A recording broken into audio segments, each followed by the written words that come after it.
Hello commandos, welcome to biomentors classes online. I am doctor Jitendra Singh. तो चलिए break के बाद कंटिन्यू करते हैं आगे का सफर। अब तो अभी क्या देखा, अभी तक हमने देखा था कि आरआरएनए क्या होता है, एमआरएनए क्या होता है, टीआरएनए क्या होता है, ठीक है ना। फिर हमने आरएनए के और डीएनए के डिफरेंसेस को देखा, हमने जेनेटिक मटेरियल डीएनए क्यों होता है उसको भी देखा, हमने क्या फीचर्स होना चाहिए एक जेनेटिक मटेरियल में उसको भी समझा हमने यहाँ बैठ के।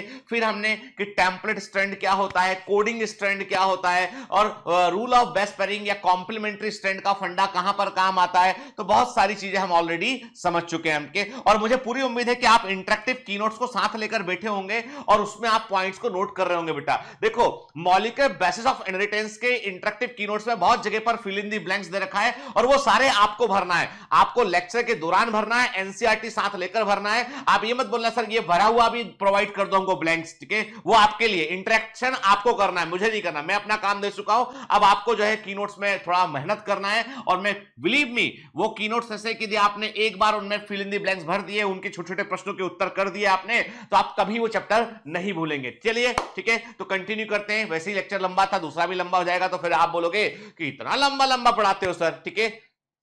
अभी जो है ब्रेक में बढ़िया नहा धो के चमचमात चमचमक चमक चमक करके आ गए हैं हम वापस दोबारा से, ठीक है। पहले की तुलना में पहले हम बहुत दुखी थे पहले लेक्चर में, अभी थोड़ा जो है वो मूड ठीक हुआ, थोड़ा देखा हाँ भाई है ना, आज सब कुछ ठीक ठाक रहा। क्योंकि क्या होता है कि डॉक्टर्स के लिए भी कहता दिन होते हैं कि कभी इतने पेशेंट होते हैं, कभी कुछ हो गया होता है ना। मतलब मेडिकल में लाइफ थोड़ी सी ऐसी रहती है कि आप हर दिन डिस्टर्ब आते हैं कोई चीज को देख के। फिर अब उसमें भी क्या होता है कि कई लोग नहीं होते हैं जो थोड़े कम सेंसिटिव होते हैं। हमारे टाइप के लोग जो रहते हैं हमेशा दूसरे के बारे में सोचते हैं, ज्यादा सेंसिटिव होने के कारण जो है वो दुखी भी ज्यादा रहते हैं। खैर चलिए है ना, आगे बात करते हैं, इसमें हम आगे बढ़ते हैं बेटा, ठीक है। चलिए तो आगे इसमें बेटा बात करते हैं। तो इसमें देखिए अब हमें क्या जानना है, हमें जानना यह है कि जो कम्युनिकेशन है कि जो कम्युनिकेशन है एमआरएनए से प्रोटीन बनने का, डीएनए अपनी सूचनाएं जो है वो एमआरएनए को देता है ट्रांसक्रिप्शन से, और एमआरएनए साइटोप्लाज्म में जाकर एमआरएनए साइटोप्लाज्म में जाकर क्या करता है बेटा, वो ट्रांसलेशन की प्रोसेस में भाग लेता है और सूचनाओं को प्रोटीन में कन्वर्ट करता है। ये सब कुछ कैसे होता है, एमआरएनए के पास इंफॉर्मेशन किस प्रकार से रहती है। तो आज अभी हम बात कर रहे हैं किसके बारे में, हम बात करेंगे बेटा जेनेटिक कोड के बारे में, कि अनुवांशिक कोड या जेनेटिक कोड क्या होते हैं, ठीक है। What is the meaning of genetic code, उस पर हम बात करते हैं। देखिए, during replication and transcription of nucleic acid was copied to form another nucleic acid के, ठीक है। हमने कहा कि हम जानते हैं कि कॉम्प्लीमेंट्री बेस पेयरिंग के नियम के कारण हम जानते हैं कि डीएनए एक टेम्पलेट के समान व्यवहार करता है, सांचे के समान व्यवहार करता है। डीएनए के टेम्पलेट पर डीएनए का बनना रेप्लिकेशन है, डीएनए के टेम्पलेट पर एमआरएनए का बनना ट्रांसक्रिप्शन है। ये प्रोसेस तो हमको समझ में बात यहां पर आती है बेटा, ठीक है, क्लियर, ठीक है। लेकिन हमको एक बात समझने में दिक्कत होती है कि डीएनए के बेसिस पर एमआरएनए बनता है और mRNA rule of base pairing को फॉलो करता है, लेकिन एमआरएनए प्रोटीन कैसे बनाता है, क्योंकि प्रोटीन पर तो हमें कोई नाइट्रोजन बेस नहीं दिखा, प्रोटीन पर हमें कोई कोड नहीं दिखा, तो पर प्रोटीन कैसे बनते हैं। तो ये बात है कि मतलब ये है कि रूल ऑफ बेस पेयरिंग या कॉम्प्लीमेंट्री का रूल है, वो न्यूक्लियोटाइड और अमाइनो एसिड के बीच में काम नहीं करता है। मतलब कैसे, क्या है, कैसे अमाइनो एसिड को पहचानेंगे, तो इसका मतलब कुछ ना कुछ मीडियम यहां पर छिपा हुआ है, मतलब कहानी में कोई ट्विस्ट है यहां पे। देखो बेटा, आरएनए कॉम्प्लीमेंट्री है डीएनए का, ठीक है। एमआरएनए जो डीएनए का टेम्पलेट है उसका कॉम्प्लीमेंट्री है, रूल ऑफ बेस पेयरिंग जो बना है कि डीएनए के दोनों स्ट्रैंड एक दूसरे के कॉम्प्लीमेंट्री होते हैं। अब प्रश्न उठता है कि अमीनो एसिड में ऐसा क्या है, कौन हेल्प कर रहा है कि कौन सा अमीनो एसिड आके वहां जुड़ेगा, और अमीनो एसिड में ऐसा कुछ नहीं दिखा हमको अमीनो एसिड के अंदर कुछ ऐसा नहीं दिखा कि जिससे कि हम बोल सके कि ये एमआरएनए से पेयरिंग करेगा। तो मतलब ये हुआ कि कोई ना कोई तो चीज ऐसी होगी जो वहां पर इन्वॉल्व है। अब यहां पर आती है, खोज आती है कि भाई एमआरएनए के पास कुछ सूचनाएं होती है, इंफॉर्मेशन होती है जो कोड के फॉर्म में होती है, उन्हें हम जेनेटिक कोड कहते हैं, और उन जेनेटिक कोड को पहचानता है टीआरएनए। टीआरएनए उनको पहचानने के लिए एंटीकोडॉन साइट का इस्तेमाल करता है, और टीआरएनए अमीनो एसिड को पकड़ कर लाता है। टीआरएनए अपने रिस्पेक्टिव अमीनो एसिड को पहचानता है due to the chemical affiliation के, पहचानता है और लेकर आता है। तो अब कहानी में यहां पर एक अगला मोड़ आया यहां पे कि भाई यहां पे कुछ और लोग भी इन्वॉल्व है, मतलब अकेला एमआरएनए सीधा प्रोटीन नहीं बनाता है, बल्कि वहां पर जो है कुछ और तरह के आरएनए भी इन्वॉल्व है, ठीक है, ठीक। तो मतलब कहानी जो है वो एक ऐसे मोड़ पर आ चुकी है जहां पर हमको जो है वो ये समझना है कि वो कौन था कि जिसने ट्रांसलेशन की प्रोसेस में हेल्प किया। ठीक है, देखिए सिंपल सी बात है। There existed ample evidences though to support the notion that change. अब देखो ये इस बात के हमारे पास पर्याप्त प्रमाण है कि यदि हम न्यूक्लिक एसिड के अंदर परिवर्तन करेंगे तो उससे प्रोटीन के अंदर अमाइनो एसिड में चेंज हो जाएगा। तो मतलब there is a connection between the nucleic acid and the amino acid sequence, उसमें तो कनेक्शन है। मान लो हमने न्यूक्लिक एसिड में कोई चेंज कर दिया तो अमाइनो एसिड अपने आप बदल जाएगा प्रोटीन चेन के अंदर, ये तो हमें मालूम है। ठीक है, अब यहीं से हमें चक जाता है कि there must be a code, कोई ना कोई एक कोड होता होगा, कोई ना कोई एक गुप्त सूचना। कोड का मतलब क्या होता है? गुप्त सूचना है, कोई जो है वो हिडन इंफॉर्मेशन है, जो इंफॉर्मेशन जो है वो अमाइनो एसिड को के लिए रिस्पॉन्सिबल है कि कौन सा अमाइनो एसिड कहां पर जुड़ेगा, ये वो कोड डिसाइड करता है। ठीक है ना, क्लियर? तो देखो हम जानते हैं तो डीएनए से डीएनए का बनना रेप्लिकेशन है, डीएनए पॉलीमरेज एंजाइम काम करेगा। डीएनए से एमआरएनए का बनना क्या? ट्रांसक्रिप्शन है। आरएनए पॉलीमरेज काम करेगा। और आरएनए से प्रोटीन का बनना जो है वो क्या है? ट्रांसलेशन है। और यहीं पर जेनेटिक कोड को पढ़ा जाएगा, यहीं पर एमआरएनए के जेनेटिक कोड को पढ़ेंगे और उसके अकॉर्डिंग एमिनो एसिड को सीक्वेंस में जमाएंगे, पेप्टाइड बॉन्ड का फॉर्मेशन होगा और प्रोटीन का निर्माण होगा, प्रोटीन बनेगा। क्लियर? ठीक है। If determining the biochemical nature of genetic material and the structure of DNA was very exciting, the proposition and deciphering of genetic code were most challenging। कहा जाता है कि जितना कठिन डीएनए के बारे में जानना था, जितना कठिन डीएनए के पूरे बायोकेमिकल नेचर को समझना था, उससे भी कई गुना कठिन रहा इस सूचना को निकालना कि जेनेटिक कोड काम कैसे करते हैं, किस तरह के होते हैं, कौन सा जेनेटिक कोड किस अमाइनो एसिड का होता है। ये इतनी सिंपल प्रोसेस नहीं थी ये। ठीक है, याद रखिए जेनेटिक कोड की खोज को यानी जो डिस्कवरी ऑफ जेनेटिक कोड है उसको हम क्रैकिंग और डेसिफरिंग ऑफ जेनेटिक कोड कहते हैं। क्रैकिंग और डेसिफरिंग का मतलब होता है खोज निकालना कि सूचना पहले से प्रेजेंट थी पर आपने पता लगा लिया कि इसका मतलब क्या है। तो क्रैकिंग मतलब कोई कोड को आपने क्रैक कर लिया है, कोई पहेली को, पजल को आपने सॉल्व कर लिया है। तो क्रैकिंग और डेसिफरिंग ऑफ जेनेटिक कोड का मतलब है जेनेटिक कोड की डिस्कवरी नीरेनबर्ग और मथाई ने की थी। किसने की थी बेटा? पहले नीरेनबर्ग और मथाई ने की थी। एक साइंटिस्ट है जॉर्ज गैमो ने फर्स्ट टाइम बताया कि जेनेटिक कोड जो है वो बेस्ट ट्रिपलेट होते हैं। इन्होंने कहा कि जेनेटिक कोड जो होते हैं वो बेस्ट ट्रिपलेट होते हैं। इन्होंने कहा कि इसका मतलब है कि जो जेनेटिक कोड होते हैं वो 3 न्यूक्लियोटाइड से बने होते हैं। ये बताया था जॉर्ज गैमो ने बताया कि कोई भी जेनेटिक कोड जो होता है जो एमआरएनए पर पाया जाता है वो जेनेटिक कोड 3 न्यूक्लियोटाइड से बना होता है। चूंकि 20 प्रकार के अमाइनो एसिड होते हैं, इसका मतलब जो है, और हमें मालूम है कि 4 प्रकार के नाइट्रोजन, आप ध्यान से बात सुनिए कि हमें मालूम है कि 4 प्रकार के नाइट्रोजन बेस हैं। एडेनिन है, यूरोसिल है, ग्वानिन है, साइटोसिन है। ठीक है ना, किसमें? आरएनए की बात करें के। और हमें मालूम है कि जेनेटिक कोड जो है वो बेस्ट ट्रिपलेट होता है। ठीक है, 3 न्यूक्लियोटाइड से मिलकर बना होगा। ठीक है, तो पहले में संभावना है 4 में से कोई एक होगा, 4, दूसरे में 4, तीसरे में 4 के। तो 4 इंटू 4 64, मतलब 64 प्रकार के जेनेटिक कोड होते हैं। 64 प्रकार के जेनेटिक कोड होते हैं जो 20 अमाइनो एसिड को जो है वो कोड करते हैं। याद रखिएगा। ठीक है, इन 64 जेनेटिक कोड में से 3 जेनेटिक कोड ऐसे होते हैं जिनको नॉनसेंस कोडॉन कहते हैं, जिनको टर्मिनेटर कोडॉन कहते हैं, जिनको स्टॉप सिग्नल कोडॉन कहते हैं। और ये ऐसा इसलिए कहते हैं क्योंकि ये किसी भी अमाइनो एसिड को कोड नहीं करते हैं। इसका मतलब दूसरा एमसीक्यू क्या बना कि 61 जेनेटिक कोड ऐसे होते हैं जो 20 अमाइनो एसिड को कोड करते हैं। बेटा याद रखना, बड़ा कॉमन एमसीक्यू है। ठीक है, बड़ा कॉमन एमसीक्यू। 61 जेनेटिक कोड ऐसे होते हैं जो 20 अमाइनो एसिड को जो है वो 20 अमाइनो एसिड को जो कोड करते हैं। और 3 ऐसे होते हैं जिनको नॉनसेंस कोडॉन कहते हैं हम, stop signal codon, nonsense codon के, या हम बोलते हैं टर्मिनेटर कोडॉन कहते हैं। वो किसी भी अमाइनो एसिड को कोड नहीं करते हैं। ठीक है, देखिए, ठीक, हमने क्या कहा? हमने कहा कि कॉम्बिनेशन ऑफ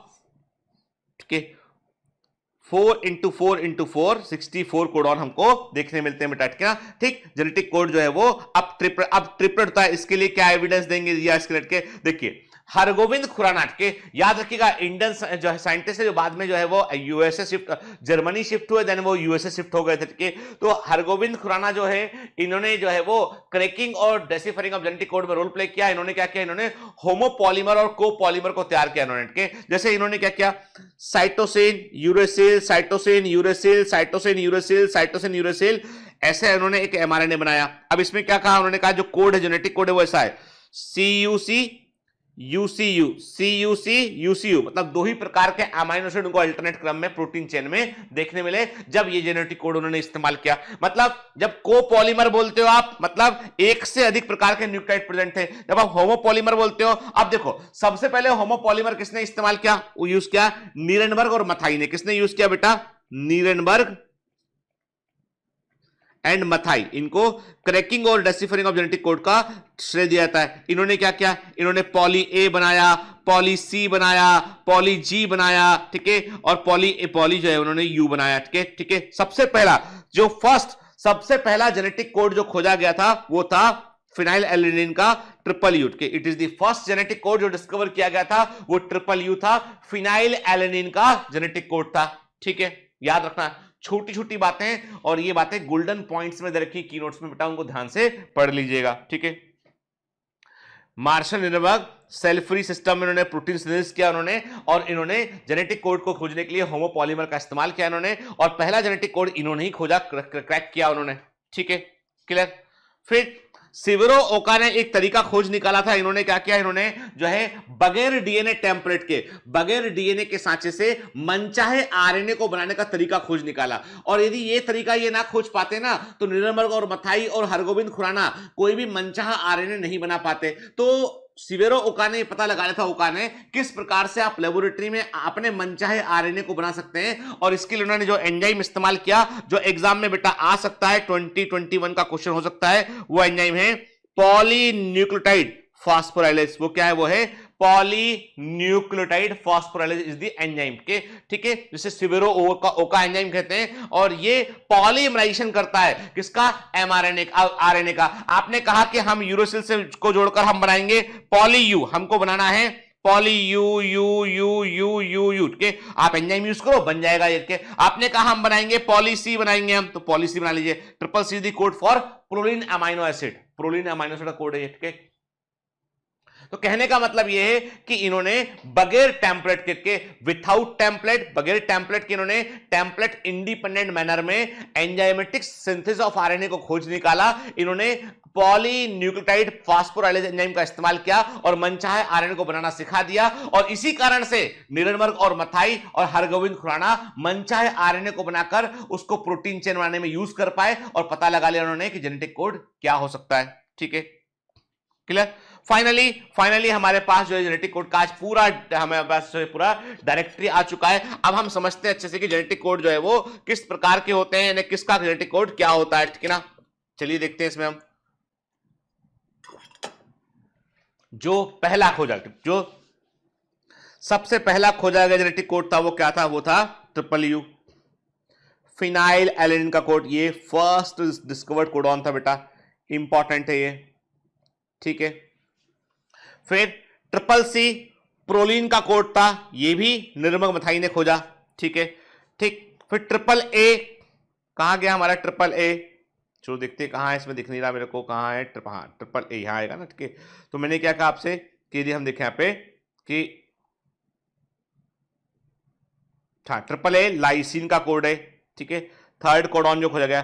ट्रिपल जी को जो है नीरेनबर्ग और मथाई नहीं खोज पाई। ये देखो, ये कोडॉन किसने खोजे, ये कोडॉन खोजे हैं नीरेनबर्ग और मथाई ने के, polyphenylalanine, triple U, triple C, triple A, ये नीरेनबर्ग और मथाई ने खोज निकाला था। उसके बाद हरगोबिंद खुराना एक कदम आगे थे, के उन्होंने क्या किया, उन्होंने जो है वो जो है उन्होंने कॉम्बिनेशन कोपॉलीमर को तैयार किया, उन्होंने जो है वो कोपॉलीमर को तैयार किया। जैसे ल्यूसिन का कोड है CUC, ल्यूसिन का कोड हरगोबिंद खुराना ने खोजा, ठीक है। GUG valine code Hargobind Khorana ने खोजा के। फिर CUC जो है वो UCU सीरीन का कोड हरगोबिंद खुराना ने खोजा। कैसे खोजा इन्होंने बनाया mRNA CU। पहला कोड ये हो गया, दूसरा कोड ये हो गया। पहला कोड हो गया CUC, क्या हो गया बेटा, ल्यूसिन का कोड हो गया। UCU किसका होगा, सीरीन का कोड हो गया। ये हरगोबिंद खुराना ने ऐसे जो है कोपॉलीमर का यूज करके कोड को खोज निकाला उन्होंने। ऐसे धीमे धीमे हमें जो है डिक्शनरी मालूम चली। अब इसमें भी क्या है, इसमें भी 3 कोडॉन ध्यान से देखिएगा, देखिए UAA UAG एंड UGA, ये तीनों कोडॉन के आगे क्या लिखा हुआ है? स्टॉप स्टॉप स्टॉप के, ये तीनों स्टॉप सिग्नल कोडॉन है, किसी भी अमाइनो एसिड को ये कोड नहीं करते हैं। ठीक है बेटा, याद रहेगा। चलिए आगे बढ़ते हैं, है ना। अब कुछ बड़े इंपॉर्टेंट फीचर जेनेटिक कोड के वो हमको पता होना चाहिए, जैसे कि जेनेटिक कोड जो होते हैं वो 3 नाइट्रोजन बेस से या 3 न्यूक्लियोटाइड से बने होते हैं। 61 जेनेटिक कोड जो है वो 20 प्रकार के अमाइनो एसिड को कोड करते हैं बेटा, याद रखेंगे। क्लियर? ठीक है, 3 ऐसे कोड होते हैं जो कि किसी भी अमीनो एसिड को कोड नहीं करते हैं। ठीक है, एक जेनेटिक कोड याद रखिए, एक जेनेटिक कोड जो होता है वो केवल एक अमाइनो एसिड को कोड करता है। क्या मतलब? हम कहते हैं कि एक जेनेटिक कोड जो होता है वो एक अमाइनो एसिड को ही कोड करता है बेटा। दे आर नॉन एम्बिगुअस, के ये एम्बिगुइटी को शो नहीं करते, दे आर नॉन एम्बिगुअस। जो भी जेनेटिक कोड होगा वो अपने ही अमाइनो एसिड को वो कोड करता है। ठीक है ना? ठीक। कुछ अमाइनो एसिड ऐसे होते हैं जिनके लिए एक से अधिक जेनेटिक कोड होते हैं। जैसे मैंने कहा प्रोलिन की बात करें, प्रोलिन के लिए क्या है? CCC, CCU, CCG, CCA, ये सारे कोड किसके? प्रोलिन अमाइनो एसिड के कोड है ये के। अब ऐसे अमाइनो एसिड जिनके लिए, ध्यान से बात सुनिएगा, ऐसे अमाइनो एसिड जिनके लिए जेनेटिक कोड एक से अधिक होते हैं, उसे हम बोलते हैं, प्रॉपर्टी को बोलते हैं हम डीजेनरेसी ऑफ जेनेटिक कोड कहते हैं हमके। इस प्रॉपर्टी को हम क्या बोलते हैं? जेनेटिक कोड की डीजेनरेसी कहते हैं। याद रखिएगा बेटा, ठीक है ना, इसे हम डीजेनरेसी ऑफ जेनेटिक कोड कहते हैं। क्लियर? ठीक है, जब एक अमाइनो एसिड के लिए एक से अधिक जेनेटिक कोड होते हैं। आगे बढ़ते हैं। फिर जेनेटिक कोड एमआरएनए पर, जैसे मैंने कहा एक एमआरएनए है, for example AUG, GUG, CUC,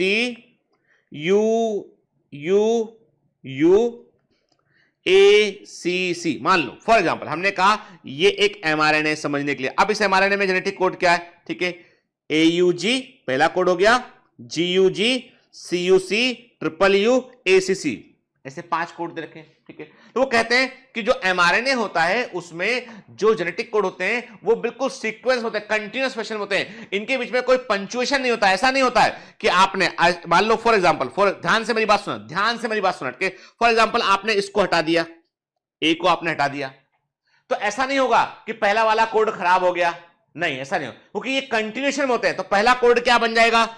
UGG, UGC, CUC,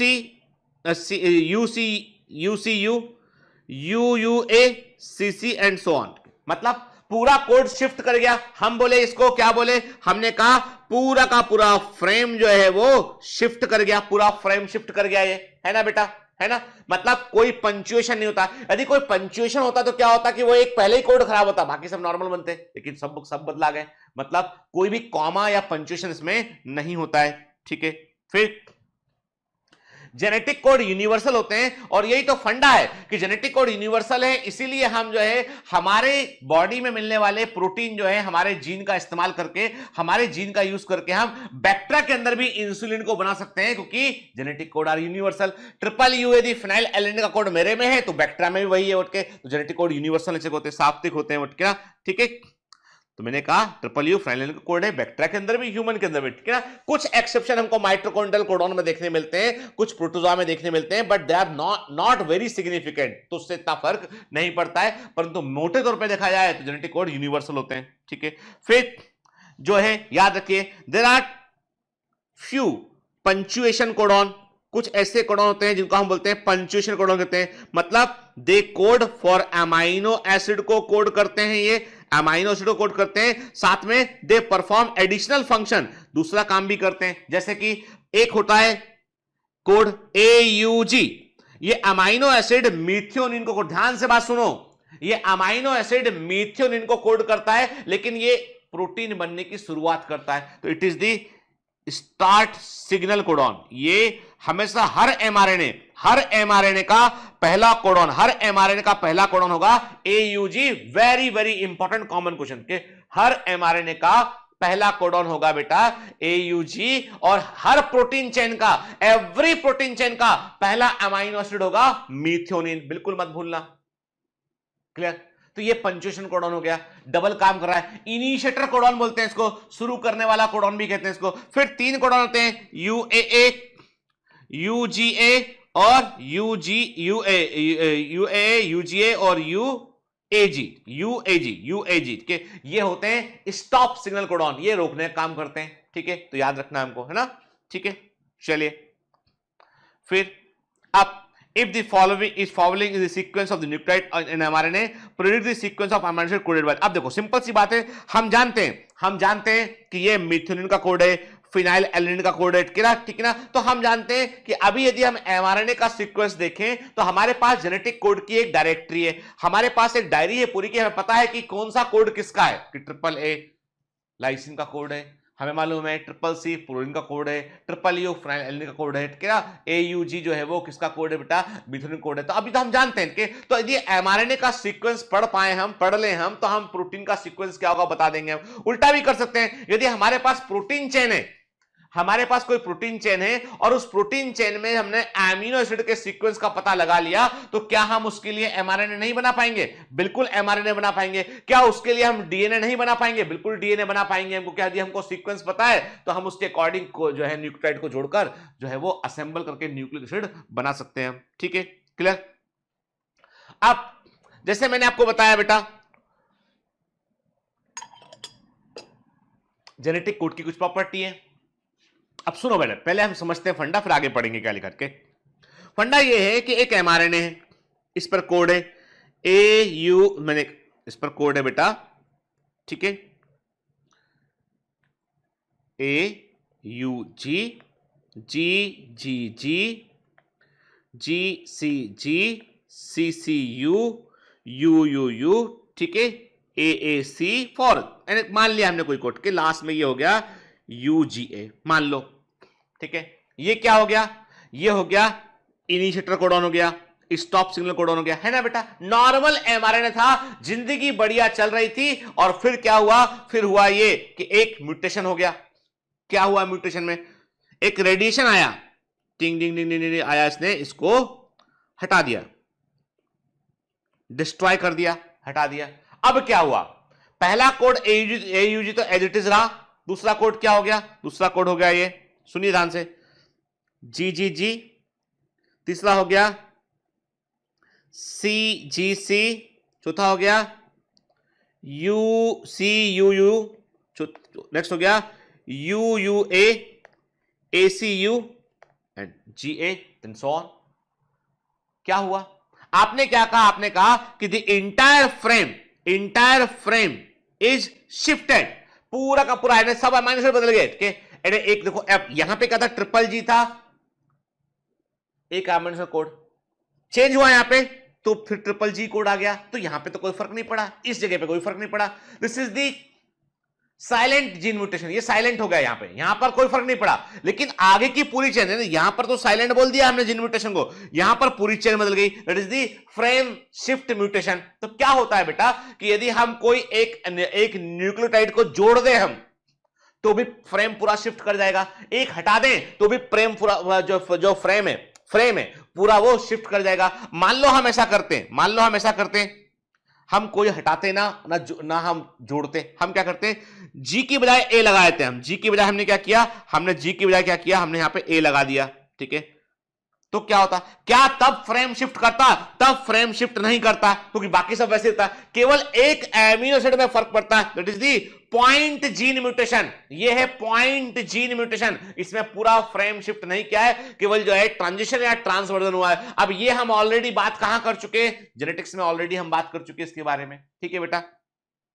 चलिए ठीक, देखिए पॉइंट म्यूटेशन मतलब क्या है बेटा, हम कह रहे हैं कि जब हम पॉइंट म्यूटेशन वर्ड यूज करते हैं, मतलब हम बात कर रहे हैं किसकी, हम बात कर रहे हैं जीन म्यूटेशन की बात कर रहे हैं बेटा हम। और जीन म्यूटेशन में क्या होता है, change in the nucleotide sequence, change in the nucleotide sequence. हमने पिछली क्लास में बात किया था, पिछले चैप्टर में के change in the nucleotide sequence के, इसमें क्या होता है, नाभिकीय अम्ल के क्रम में जो है वो परिवर्तन आ जाता है, it is change in the nucleotide sequence, ठीक है ना। पॉइंट म्यूटेशन, जीन म्यूटेशन बोलेंगे इसको, ठीक है। एंड दो प्रकार होता है, एक हो सकता है सब्स्टिट्यूशन, दूसरा होता है फ्रेम शिफ्ट, ठीक है, gene mutation. Substitution gene mutation के दो टाइप होते हैं। क्या दो टाइप होते हैं बताओ? ट्रांजिशन, प्यूरिन को प्यूरिन से बदल दो, पायरिमिडिन को पायरिमिडिन से बदल दो। और दूसरा होता है ट्रांसवर्जन, प्यूरिन को पायरिमिडिन से बदल दीजिए, पायरिमिडिन को प्यूरिन से बदल दीजिए। यह भी बात किया हुआ है हमने पिछले चैप्टर में। एक भी चैप्टर मिस करोगे तो अगला समझ में नहीं आएगा। प्यूरिन को पायरिमिडिन से, पायरिमिडिन को प्यूरिन शिफ्ट किया, ट्रांसवर्जन जीन म्यूटेशन है। प्यूरिन को प्यूरिन से, पायरिमिडिन को पायरिमिडिन शिफ्ट किया तो ट्रांजिशन जीन म्यूटेशन है। इसमें सब्स्टिट्यूशन कर रहे हैं, यहां पे पूरा फ्रेम शिफ्ट नहीं होता है। एक अमाइनो एसिड जो है वो बदल जाएगा, आइदर या तो वो सेम टाइप से बदलेगा तो साइलेंट जीन म्यूटेशन बोलेंगे। गलत, यदि मान लो ग्लूटामिक एसिड की जगह वेलिन का कोड आ गया, क्या बोलोगे? मिस सेंस जीन म्यूटेशन बोलोगे, कि मतलब बदल गया था। Miss sense substitution gene mutation बोलोगे, ठीक है। Miss sense transversion substitution gene mutation बोलोगे आप, ठीक है। लेकिन फिर क्या हुआ बेटा? मान लो ऐसा हुआ कि वहां पर जो पहले मान लो कोई अमाइनो, कोई मैंने क्या कहा आपसे, मान लो कोई अमाइनो एसिड वहां प्रेजेंट था, ठीक है ना, ठीक है, हम जानते था UGC, ठीक है। म्यूटेशन हुआ, UGA बन गया। क्या बन गया? क्या बन गया? ये स्टॉप सिग्नल कोडन बन गया। मतलब ये नॉनसेंस जीन म्यूटेशन है प्रोटीन चेन का। उसने बीचों बीच सीक्वेंस में कहीं पर उसने स्टॉप सिग्नल कोडन को ला दिया। Nonsense gene mutation, amino acid को बदल दिया, लेकिन बदला हुआ अमाइनो एसिड जो है वो अलग है, मिस सेंस जीन म्यूटेशन। और मान लो उसने क्या किया कि प्रोटीन का कोड था CCC, म्यूटेशन हुआ, बन गया CCA। कोई फर्क पड़ेगा? नहीं पड़ेगा। साइलेंट जीन म्यूटेशन, मत पता ही नहीं चलेगा ये, ठीक है, क्लियर। और मैंने बताया था आपको, हम ऑलरेडी बात कर चुके इस पे हम, कि सिंगल बेस पेयर में चेंज होता है। तो हमने इसका सबसे अच्छा एग्जांपल देखा था कि ग्लूटामिक एसिड की जगह वेलिन का कोड आता है सिकल सेल एनीमिया में, और इस जीन म्यूटेशन पे हम ऑलरेडी बात कर चुके हैं बेटा, है ना, पहले, क्लियर, ठीक है। इंसर्शन और डिलीशन ऑफ 1 और 2 बेसेस चेंज रीडिंग फ्रेम। मैंने आपको फ्रेम शिफ्ट भी बताया मैंने कि पूरा का पूरा फ्रेम बेटा जो है वो शिफ्ट कर जाएगा। खतरनाक जीन म्यूटेशन होता है। तो ये जो फ्रेम शिफ्ट जो होते हैं वो आप कुछ इंसर्शन कर दोगे तो भी बदल जाएगा, कुछ डिलीट कर दोगे तो भी फ्रेम शिफ्ट कर जाएगा। क्योंकि जेनेटिक कोड के बीच में कोई पंक्चुएशन या कोई भी जो है वो कॉमा नहीं होता है, दे आर कॉमा लेस। तो कोई भी एक आप हटा दोगे तो पूरा सीक्वेंस बदल जाएगा, एक जोड़ दोगे बीच में कहीं पे तो पूरा सीक्वेंस उसके बाद से बदल जाएगा, ठीक है, क्लियर। अब पहली यह है कि अमाइनो एसिड को प्रोटीन बनाने के लिए पकड़कर कौन लाता है? तो मैंने आपको कहा था बेटा 3 प्रकार के आरएनए, 3 प्रकार के आरएनए इन्वॉल्व हैं। तीनों के तीनों जो है प्रोटीन सिंथेसिस में रोल प्ले कर रहे हैं। एमआरएनए डीएनए की सूचनाओं को लेकर जो है साइटोप्लाज्म में आ रहा है न्यूक्लियस से निकलकर। आरआरएनए राइबोसोम का भाग है, और राइबोसोम के अंदर जो एंजाइम है जो पेप्टाइड बॉन्ड के बनाने में रोल प्ले करता है उसमें भी आरएनए प्रेजेंट है, वो भी राइबोसोमल आरएनए। और जो टीआरएनए है वो मजदूर है, लेबर है, वो सामान लेके आता है, जहां काम चल रहा है वहां तक लाके छोड़ देता है, ठीक, वो लेबर मॉलिक्यूल है, वो है एडाप्टर मॉलिक्यूल। किसको पकड़ता है? ये अमाइनो एसिड को पकड़कर लेके आता है कहां पर, और ये भी एंजाइम की मदद से होता है। ये एंजाइम मेडिएटेड प्रोसेस होती है। यहां पर amino acyl tRNA synthetase, enzyme का नाम है, एंजाइम का नाम है, एंजाइम का नाम है अमाइनो एसाइल टीआरएनए सिंथेटेज। ये वो एंजाइम है जो अमीनो एसिड को टीआरएनए के साथ जोड़ता है, उसको जोड़ता है, और फिर टीआरएनए अमीनो एसिड जो है वो उसके पास एंटी कोडॉन होते हैं, तो वो कोडॉन को पहचानता है और फिर जाकर वहां पर अमीनो एसिड को छोड़ देता है, ठीक है। तो एडाप्टर मॉलिक्यूल है। Francis Crick was very clear that there has to be a mechanism to read the code and also to link it to the amino acid, because amino acid have no structural specialty to read the code। क्योंकि amino acid में code को पढ़ने ऐसा कुछ नहीं होता है। इसका मतलब कोई ना कोई मैकेनिज्म होना चाहिए जो अमाइनो एसिड के कोड को जो है वहां पर कोड के अकॉर्डिंग जोड़ सके वो, और वो मैकेनिज्म होती है टीआरएनए के अंदर, ठीक है।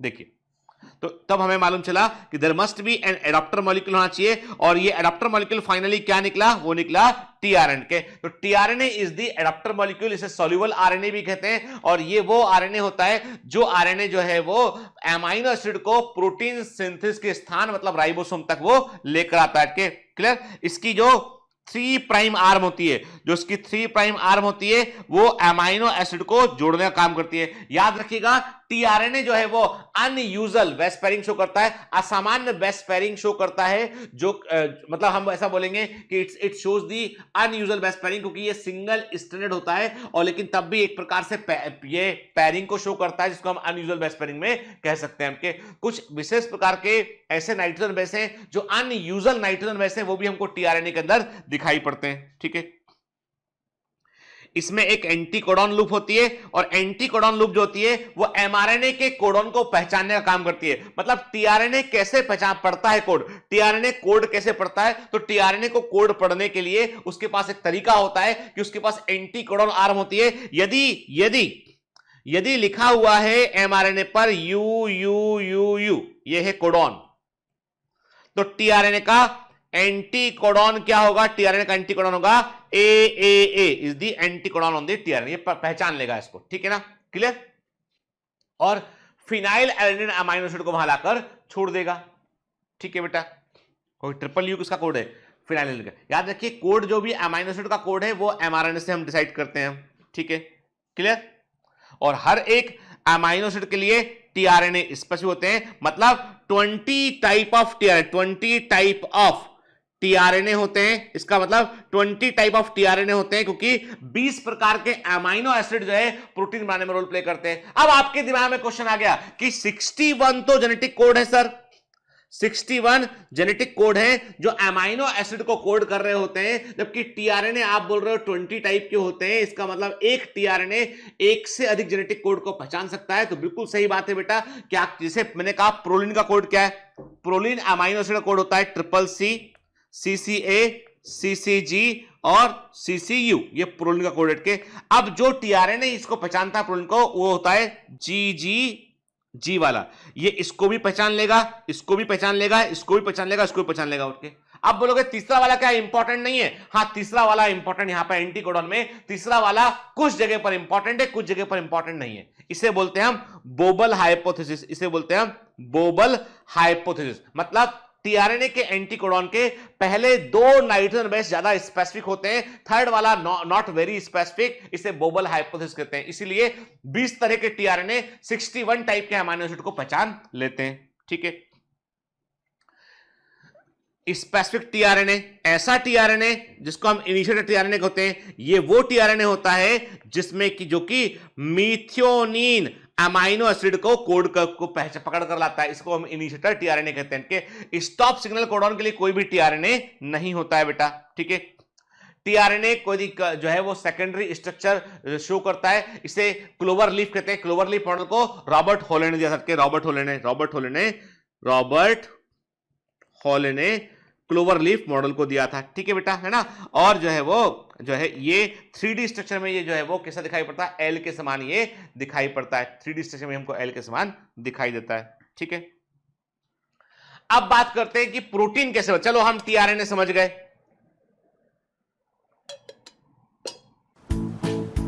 हे, माफ कीजिए बीच में डिस्टर्ब करने के लिए। तो कैसा लगा आपको ये लेक्चर? अच्छा लगा तो चलो चैनल सब्सक्राइब करते हैं और बेल आइकन प्रेस करते हैं। औरों तक पहुंचाने में हमारी मदद कीजिए, शेयर कीजिए और सब्सक्राइब कीजिए, क्योंकि बायो मेंटर्स आपका अपना परिवार है। बाय बाय, चलो कंटिन्यू करते हैं।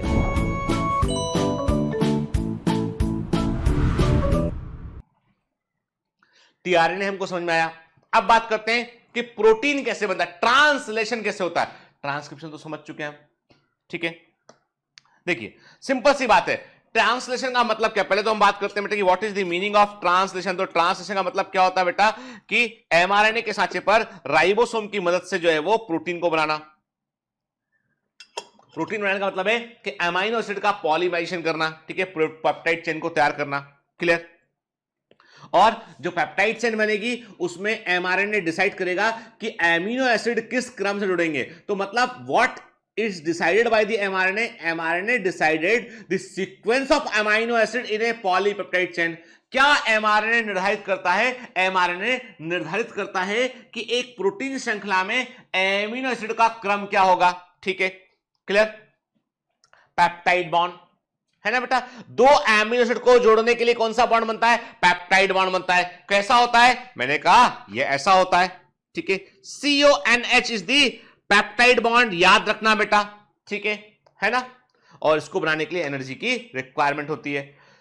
सबसे पहला काम यह है कि टीआरएनए जो है, टीआरएनए एमिनो एसिड को पकड़कर राइबोसोम जहां पे काम कर रहा है वहां तक लेकर आए। तो जो टीआरएनए होता है, ट्रांसफर आरएनए होता है, वो जब एमिनो एसिड को पकड़ता है तो वहां पर जो है हमने कहा ना एक एंजाइम रोल प्ले करता है, एमिनो एसाइल टीआरएनए सिंथेटेज। तो इस प्रोसेस को बोलते हैं एमिनो एसाइलेशन बोलते हैं, क्योंकि एंजाइम रोल प्ले कर रहा होता है, ठीक है। Charging of tRNA, charging of tRNA का मतलब है कि एमिनो एसिड टीआरएनए से जुड़ रहा होता है और इस प्रोसेस में एटीपी खर्च होता है, एक एंजाइम काम करता है जिसको हम बोलते हैं amino acyl tRNA synthetase enzyme कहते हैं, ठीक है, क्लियर।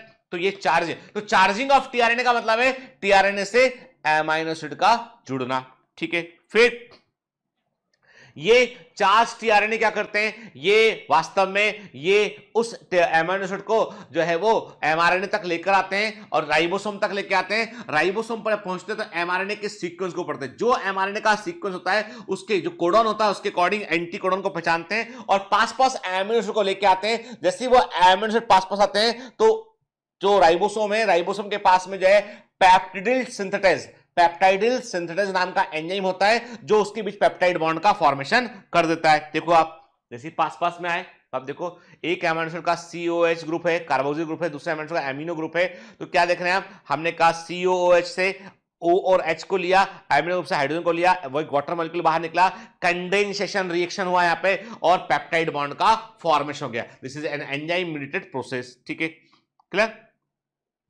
सेलुलर फैक्ट्री जो प्रोटीन बनाने के लिए रिस्पॉन्सिबल है वो है राइबोसोम होते हैं बेटा। राइबोसोम में स्ट्रक्चरल आरएनए होता है, मैं हम पढ़ा हुआ है मिनट के। फिर हमने क्या कहा, राइबोसोम में दो सब यूनिट होती है, एक बड़ी सब यूनिट होती है, एक छोटी सब यूनिट होती है। याद रखिए जब भी कभी एमआरएनए न्यूक्लियस से निकल के बाहर आता है तो सबसे पहले राइबोसोम की छोटी सब यूनिट उससे जुड़ती है, बाद में बड़ी सब यूनिट जुड़ती है। दोनों सब यूनिट को जोड़ने के लिए मैग्नीशियम आयन इज रिक्वायर्ड के, ये मैंने कहा छोटी सब यूनिट है, ये बड़ी सब यूनिट है और ये एमआरएनए है, ठीक है, क्लियर। फिर स्मॉलर सब यूनिट जो है वो एमआरएनए से जुड़ता है। उसके बाद क्या करता है बेटा, वो एमआरएनए से ट्रांसलेशन की प्रोसेस को उसकी शुरुआत करता है और इसके लिए उसको सबसे पहले बड़ी यूनिट से जुड़ना होता है, क्योंकि बड़ी यूनिट के पास जो लार्जर यूनिट होती है उसके पास जो है वो एंजाइम होता है जो पेप्टाइड बॉन्ड को बनाने में इंपॉर्टेंट रोल प्ले करता है, ठीक है, देखिए ना। और ये क्या होता है बेटा, मैंने कहा आपसे the ribosome also act as a catalyst, ठीक है। 23S राइबोसोम आरएनए जो होता है ये एक प्रकार से एंजाइम राइबोजाइम है जो कि पेप्टाइड बॉन्ड को बनाने में रोल प्ले करता है, ठीक है ना। ये बैक्टीरिया में हम बात करें कि एंजाइम राइबोजाइम के सम है जो कि पेप्टाइड बॉन्ड को बनाने में रोल प्ले करता है, ठीक है, ठीक। इसी को बेटा आजकल हम बोलते हैं पेप्टिडिल ट्रांसफरेज भी कहते हैं, ठीक है। फिर a translation unit of mRNA, mRNA में ट्रांसलेशन यूनिट किस तरह का होता है? मैंने कहा स्टार्ट सिग्नल कोडॉन होगा, स्टॉप कोडॉन होगा और कोड फॉर पॉलीप्लेट के, यानी कोई भी एमआरएनए में सबसे पहले तो एक होगा जो है स्टार्ट कोडॉन या चेन इनिशिएटर कोडॉन होगा, फिर लाइन से अलग अलग कोडॉन होंगे, सबसे आखिर में जहां चेन रुकेगा वहां पे होगा स्टॉप सिग्नल कोडॉन होगा, ठीक है ना, क्लियर है ना। ये होता है ट्रांसक्रिप्शन का वो हिस्सा, यानी एमआरएनए का वो हिस्सा जहां पर वास्तव में प्रोटीन चेन बनता है बेटा, ठीक है ना। इसके अलावा हम देखते हैं कुछ सीक्वेंस ऐसे होते हैं एमआरएनए पर जो प्रोमोटर होता है, जैसे प्रोमोटर जीन पिछली क्लास में पढ़ा है हमने, है ना, पिछली क्लास में देखा था हमने कि ट्रांसक्रिप्शन यूनिट क्या होती है, प्रोमोटर होता है। याद है अप स्ट्रीम और डाउन स्ट्रीम की बात की थी हमने, अप स्ट्रीम सीक्वेंस और डाउन स्ट्रीम सीक्वेंस की बात की थी हमने, है ना बेटा। तो प्रोमोटर होता है, टर्मिनेटर होता है। तो कुछ ऐसे सीक्वेंस होते हैं जो जिनका ट्रांसलेशन नहीं होता, जो प्रोटीन बनाने में रोल प्ले नहीं करते हैं, लेकिन ये एमआरएनए कंट्रोल करते हैं। तो वो क्या कराते हैं, उन्हें हम बोलते हैं यूटीआर। यूटीआर बोले तो अनट्रांसलेटेड रीजन, ऐसे क्षेत्र होते हैं जिनका काम जो है वो ट्रांसलेशन में भाग लेना नहीं होता है। इनका काम होता है कि ये ट्रांसलेशन करने वाले स्ट्रक्चरल जीन को कंट्रोल करते हैं, ठीक है ना। जो 5 प्राइम एंड पे बिफोर स्टार्ट कोड होता है ये अप स्ट्रीम सीक्वेंस है, ये अप स्ट्रीम सीक्वेंस है, पिछली क्लास में बात किया था। और स्टॉप कोडॉन के बाद होता है ये डाउन स्ट्रीम सीक्वेंस होते हैं बेटा, और ये भी ट्रांसलेशन की प्रोसेस के लिए इंपॉर्टेंट होते हैं, क्लियर, ठीक है। याद रखिएगा, सबसे पहले ने हर एमआरएनए, एवरी एमआरएनए का पहला जेनेटिक कोड AUG होता है, हर प्रोटीन चेन का पहला अमाइनो एसिड जो है मिथ्योनिन होता है, और सबसे पहले जो टीआरएनए पार्टिसिपेट करता है वो इनिशिएटर टीआरएनए होता है जो मिथ्योनिन को कैरी करता है। ठीक है, क्लियर।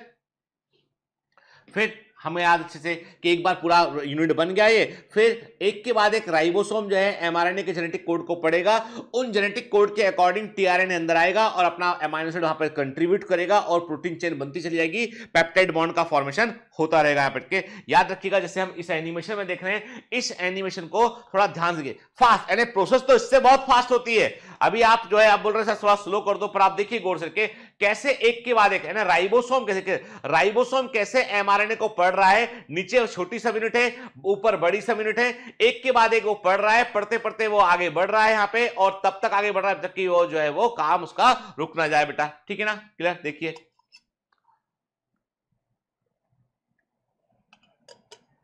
देख रहे हैं आपके, तो ये एनिमेशन बता रहा है किस प्रकार से एक के बाद एक टीआरएनए आते हैं किस पर, और देख रहे हो आप कि वो गोले क्या है, गोले हैं अमाइनो एसिड के, और कैसे पेप्टाइड बॉन्ड बन रहा है। देखो आप, पेप्टाइड बॉन्ड बना देखो बनता है, और प्रोटीन चेन बनती चली जा रही लगातार, है ना। तो ये दिस इज दी, ये एनिमेशन साफ साफ बतला रहा है कि कैसे ट्रांसलेशन की प्रोसेस जो है वो ऑपरेट होती है। ठीक है, ठीक।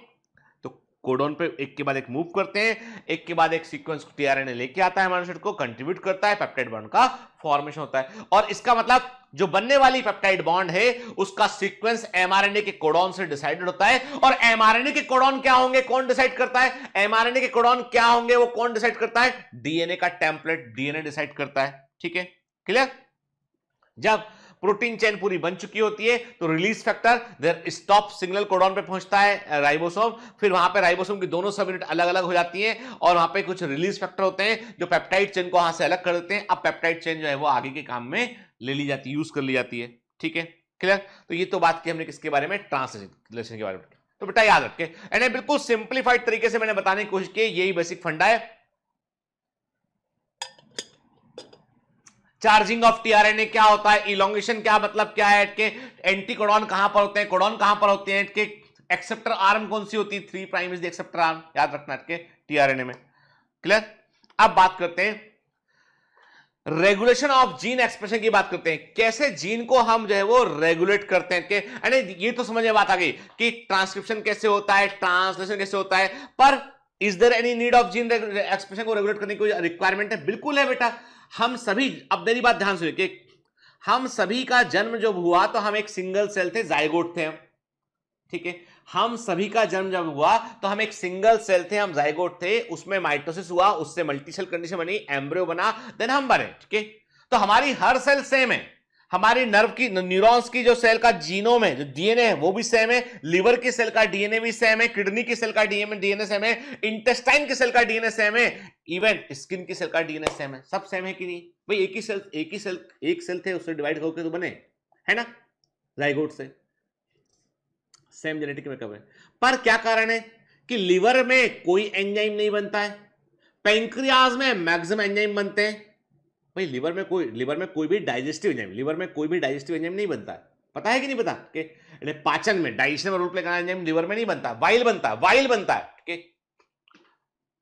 किडनी का काम अलग है, लिवर का काम अलग है, इंटेस्टाइन काम अलग है, जबकि सबके पास सेम डीएनए। मतलब जिस दिन मान लो कभी लिवर का मन किया कि भैया बहुत हो गया लिवर का काम करते करते, ये आदमी जो है दिन भर अल्कोहल पीता रहता है, अब मैंने लिवर का काम नहीं करूंगा, अब तो मैं अपने आप को जो है वो ब्रेन बनाने वाला हूं।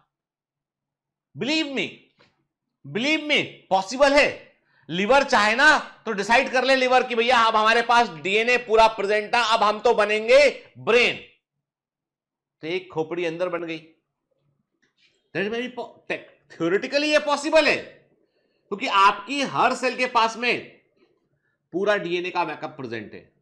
ठीक है, लेकिन बात वही है कि ये परमिशन नहीं मिला उसको, लिवर की सेल को बोला गया चुपचाप रहो, जो तुमको काम दिया ना वो काम ठीक से करना है, तुम ब्रेन बनने के बारे में सोचना ही मत। और ब्रेन को बोल दिया तुम अपना दिमाग का अपना काम करो, तुम लिवर बनने के बारे में मत सोचना। क्यों? यही तो है जीन का कंट्रोल, एक्सप्रेशन कंट्रोल, कि हर सेल को डिसाइड कर दिया भाई तुमको ये करना है, तुमको ये करना है। एंड जीनोम का उतना ही हिस्सा काम कर रहा है जो उसके काम का है। लिवर सेल में वही हिस्सा काम कर रहा है जो लिवर सेल की प्रॉपर्टी के लिए रिस्पॉन्सिबल है। ब्रेन में वही हिस्सा काम कर रहा है जो ब्रेन के लिए रिस्पॉन्सिबल है। बाकी हिस्से भी प्रेजेंट है लेकिन वो काम नहीं कर रहे हैं। भाई मैं हमेशा एक एग्जांपल देता हूं। आपके घर में, अभी तो कोरोना टाइम में लोग अखबार नहीं मंगाते, पर आपके घर में एक मैगजीन आई, चलो मैंने मैगजीन ले लिया, नॉर्मल होते हैं ना, पत्रिकाएं होती है मार्केट में मिलती है मैगजीन के, लेके आए आप, वो मैगजीन घर में रखी हुई है, ठीक है।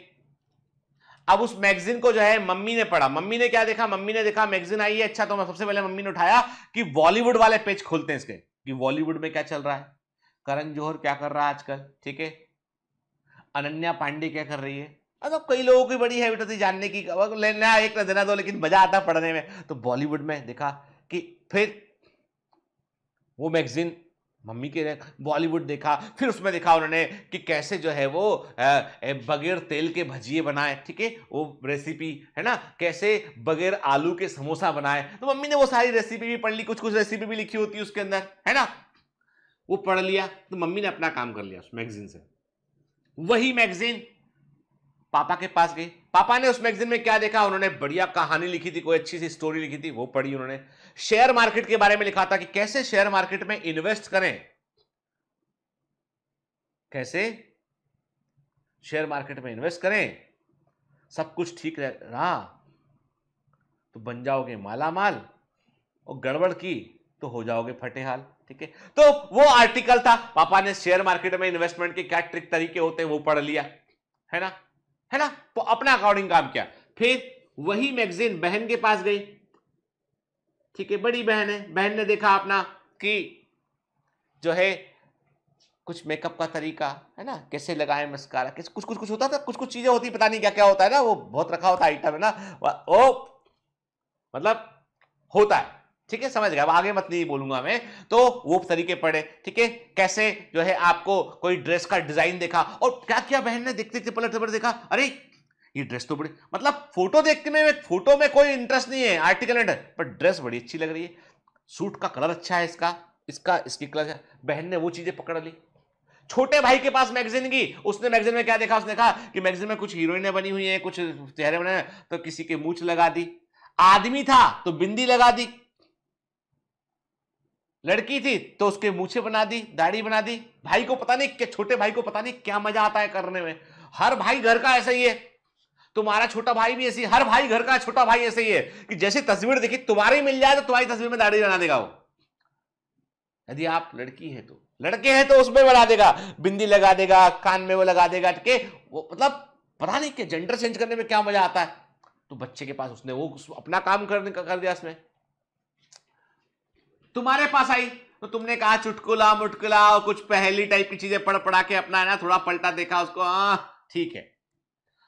वो एक ही मैगजीन घर के 5 लोगों के पास गई, और शाम को यदि पांचों आपस में बात करें, पूछें कि भैया क्या था मैगजीन में, पिताजी बोलेंगे शेयर मार्केट का बहुत बढ़िया आर्टिकल था, मम्मी बोलेंगी किधर था, मम्मी बोलेंगी बगैर समोसे के आलू बनाने की मेथड थी उसके अंदर, पिताजी बोलेंगे अच्छा, मतलब ये जुर्म भी हम पे होगा कि बगैर आलू के समोसा बनेगा, तो बगैर आलू का समोसा बनाने की विधि की पिताजी कभी ध्यान ही नहीं दिया उस मैगजीन में क्या लिखा हुआ। बहन ने बताया मम्मी मुझे जो है वो ग्रीन कलर का वो डॉट डॉट वाला जो है ऐसे जो है ग्रीन कलर का इसमें निशान बने होते हैं ना, वो क्या बांधनी पैटर्न का वो जो कुछ दुपट्टा चाहिए, कुछ चाहिए। मम्मी ने कहा दे रखा था क्या उसमें, नहीं बताऊंगी, दे रखा था। छोटे भाई ने बोला देखा, अब पकड़ के, अब पलट के देखो मैगजीन, मैंने क्या किया अनन्या पांडे का, हाँ मैंने क्या किया चंकी पांडे का, देखो दोनों को जरा। तो भाई ने अपना काम हुनर बता दिया। मतलब हर आदमी के पास गए लेकिन दूसरे को पता ही नहीं कि क्या, अच्छा ये तुमने बनाया, तुम यहां से पढ़े। मम्मी को कोई इंटरेस्ट नहीं शेयर मार्केट में, पिताजी को इंटरेस्ट नहीं कि बगैर आलू का समोसे में क्या, बहन को भी कोई इंटरेस्ट नहीं, क्या सबके अपने अपने इंटरेस्ट थे, सबने उसी मैगजीन से अपना अकॉर्डिंग काम किया। तो वही हमारा डीएनए करता है कि हमारी बॉडी की हर सेल जो है वो अपने इंटरेस्ट के अनुसार काम करती है, उसके पास पूरा डीएनए है, पर वो स्किन सेल बोलती है हमको वो सबसे मतलब ही नहीं है, हमको अपने से मतलब है। हर सेल अपने अकॉर्डिंग तो ये है यहां पर जीन एक्सप्रेशन की मतलब ये कि कोई भी सेल सिर्फ उतना ही पोर्शन एक्सप्रेस करेगी जो उसके काम का है, और तभी एक्सप्रेस करेगी जब उसे काम चाहिए पड़ेगा, पूरे समय एक्सप्रेस नहीं होगा। तो जीन एक्सप्रेशन का कंट्रोल होता है, रेगुलेशन होता है मतलब। ठीक है, बात हमको समझ में यहां पे आई। ठीक, आगे बढ़ते हैं।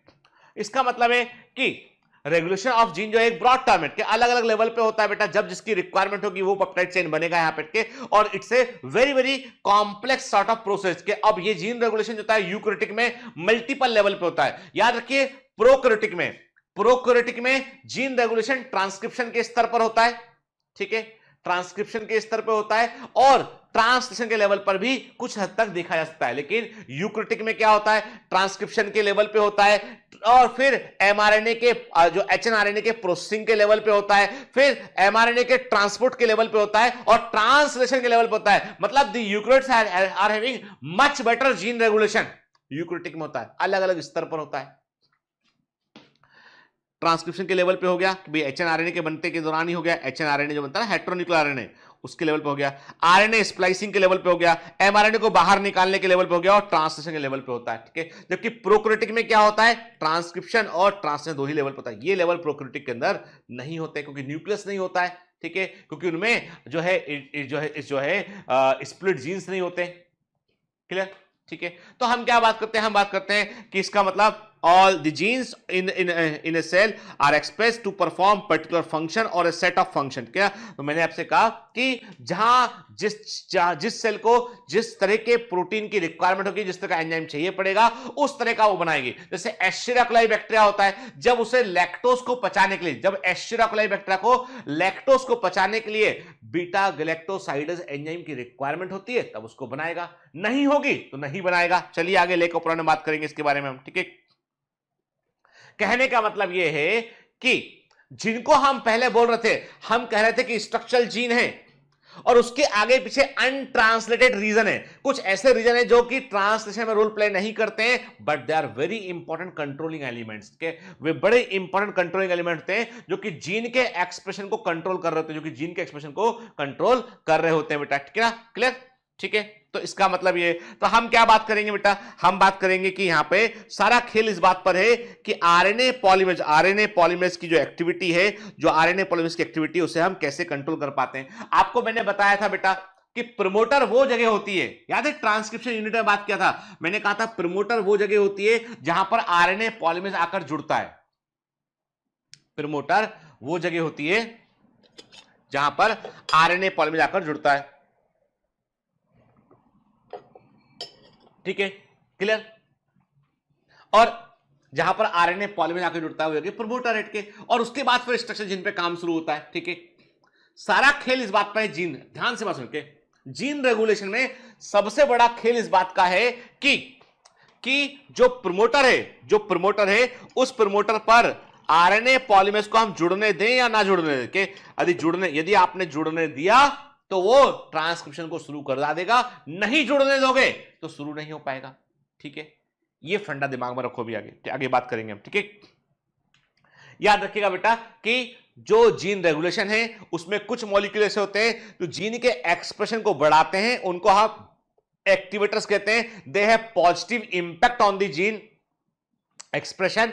कुछ मॉलिक्यूल ऐसे होते हैं जो जीन के एक्सप्रेशन को दबाते हैं, उनका नेगेटिव इंप्रेशन होता है, वो नेगेटिव जो है वो रोक देते हैं जीन एक्सप्रेशन को, उनको हम क्या बोलते हैं, रिप्रेसर बोलते हैं। तो मतलब जीन रेगुलेशन में हमेशा रिप्रेसर नहीं होते हैं, हमेशा एक्टिवेटर होते हैं। कुछ मॉलिक्यूल जो बढ़ाते हैं वो एक्टिवेटर लाते हैं, कुछ कम करते हैं हम रिप्रेसर कहते हैं बेटा। क्लियर? और याद रखिए, ऐसा जीन का सीक्वेंस, ध्यान से मेरी बात सुनिए, ऐसा जीन का सीक्वेंस जो कि प्रोटीन सिंथेसिस में जो है प्रमोटर को सूचनाएं भेजता है, प्रमोटर को कंट्रोल करने में रोल प्ले करता है, वो है कहलाता है ऑपरेटर के। तो मतलब कुछ जीन, इसका मतलब तो ये हो गया कि जीन के कुछ टाइप हो गए। ध्यान से बात, जीन के कुछ टाइप हो गए। एक हो गया बेटा जो नॉर्मल जीन है, जो प्रोटीन सिंथेसिस में रोल प्ले करता है, स्ट्रक्चरल जीन बोलते हैं इसको, हम सिस्ट्रॉन कहते हैं, इसी को हम सिस्ट्रॉन कहते हैं। फिर operator gene, promoter gene. Operator gene जो है वो ऑपरेट कर रहा है प्रोसेस की, चालू करूं कि बंद करूं। ऑपरेटर जीन डिसाइड कर रहा है कि प्रमोटर को आरएनए पॉलीमरेज भेजना है कि नहीं भेजना है, ये डिसाइड कर रहा है। मतलब ये सीक्वेंस बड़े जो है वो सीक्रेटली काम करते हैं, और बड़े बेहतर कोऑर्डिनेशन में ये काम करते हैं, ठीक है ना। ऑपरेटर जीन जो होता है प्रमोटर जीन के पास में होता है, और ये वो जीन है जो यदि कहता है कि मेरे पास यदि रिप्रेशन आ गया, ऑपरेटर कहता है मेरे पास रिप्रेशन आ गया तो मैं स्विच ऑफ कर दूंगा, मैं जीन का स्विच ऑफ कर दूंगा, मतलब जीन का एक्सप्रेशन बंद कर दूंगा, और नहीं आया तो चालू रखूंगा। तो ऑपरेटर केवल एक बात समझता है कि मेरे पास आया कौन। यदि किसी ने बोला बंद कर दो तो बंद कर दूंगा, कुछ नहीं बोला तो चालू कर दूंगा, ठीक है। ये फंडा दिमाग में डाल लेना, अभी हम लेक ऑपरेटर में बात करने वाले हैं, ठीक है, क्लियर। हर ऑपरेरॉन का अपना एक निश्चित ऑपरेटर होता है, अपना एक निश्चित रिप्रेशर होता है, जैसे कि लेक ऑपरेरॉन के अंदर होता है बेटा, ठीक है ना, क्लियर।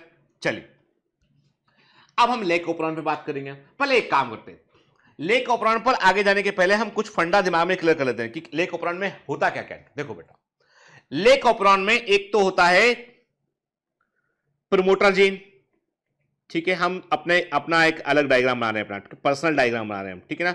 एक होता है प्रमोटर जीन, ठीक है। इसके बाद एक होता है ऑपरेटर जीन, ओ बना दिया हमने। फिर होते हैं स्ट्रक्चरल जीन जो 3 होते हैं, Z, Y और A, ये स्ट्रक्चरल जीन है, ठीक है।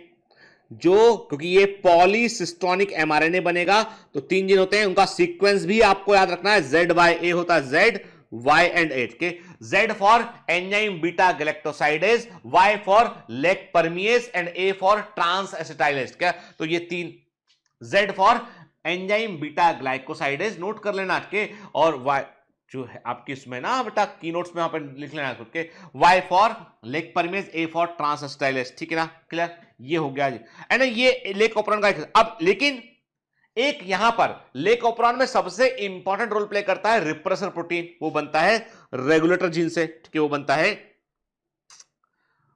है रेगुलेटर जीन से, ठीक है। तो हम एक काम करते हैं, फिर से मैं बताता हूं, कोई बात नहीं, ठीक है, फिर से मैं बताता हूं, I is the regulator gene, I is the regulator gene, ठीक है। ये क्या हो गया बेटा, ये हो गया, आप बना लेना रेगुलेटर जीन, ठीक है। P for the promoter gene, O for the operator gene, ठीक है, ZYA स्ट्रक्चरल जीन, है ना बेटा, ठीक है। ऐसा लेक ऑपरेरॉन होता है। और रेगुलेटर जीन क्या काम करता है, रेगुलेटर जीन काम क्या करता है, ये बनाता है एक एमआरएनए बनाएगा ये, और इस एमआरएनए से क्या बनेगा बेटा, इससे बनेगा रिप्रेसर प्रोटीन, रिप्रेसर प्रोटीन बनेगा, very very important, repressor protein बनेगा। और ये जो रिप्रेसर प्रोटीन है ना, ये रिप्रेसर प्रोटीन जो है वो ऑपरेटर जीन को पहचानता है और उससे जाकर जुड़ेगा, लेक ऑपरेरॉन का स्विच ऑफ कर देगा। अभी हमें ऑन और ऑफ पर बात नहीं करेंगे, अभी इतनी सी बात करेंगे हम कि रेगुलेटर जीन है, वो उसका अपना प्रोटीन है। अब सारा खेल इस बात का है कि ये ZYA का स्विच ऑफ है या इसका स्विच जो है वो ऑन है।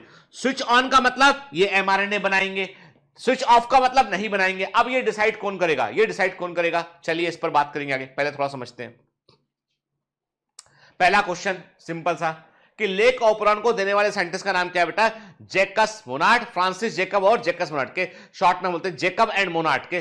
जेकब और मोनार्ड ने लेक ऑपरेरॉन का मॉडल दिया और लेक ऑपरेरॉन के मॉडल को उन्होंने एस्चेरिया कोलाई में प्रस्तुत किया, जो कि जीन रेगुलेशन को एक्सप्रेस करता है, समझाता है, ठीक है, क्लियर। 1965 लेक ऑपरेरॉन का संबंध किससे बेटा, नॉर्मली। अब मेरी बात ध्यान से रखिए, नॉर्मल कंडीशन में, सामान्य कंडीशन में जो एस्चेरिया कोलाई बैक्टीरिया है वो लैक्टोज शुगर खाना पसंद नहीं करता है, सिंपली डोंट लाइक इट, ठीक है, नहीं पसंद करता। लेकिन मजबूरी है, मान लो मीडियम में ग्लूकोज नहीं है तो फिर लैक्टोज है, और लैक्टोज प्रेजेंट है तो लैक्टोज पचाना पड़ेगा, ठीक है। तो लेक ऑपरेरॉन का संबंध है लैक्टोज शुगर की मेटाबॉलिज्म, किससे बेटा, लेक में लेक वर्ड कहां से आया, लैक्टोज से। लेक ऑपरेरॉन का संबंध किससे, लैक्टोज शुगर की मेटाबॉलिज्म से। और लैक्टोज शुगर की मेटाबॉलिज्म में 3 एंजाइम इन्वॉल्व होते हैं, बीटा गैलेक्टोसाइडेज जो कि लैक्टोज को ग्लूकोज और गैलेक्टोज में तोड़ता है, दूसरा लेक परमिएज जो कि लैक्टोज को सेल के अंदर आने में हेल्प करता है, तीसरा होता है ट्रांस एसिटाइलेज जो कि गैलेक्टोज को ग्लूकोज में बदलने में रोल प्ले करता है, ठीक है ना।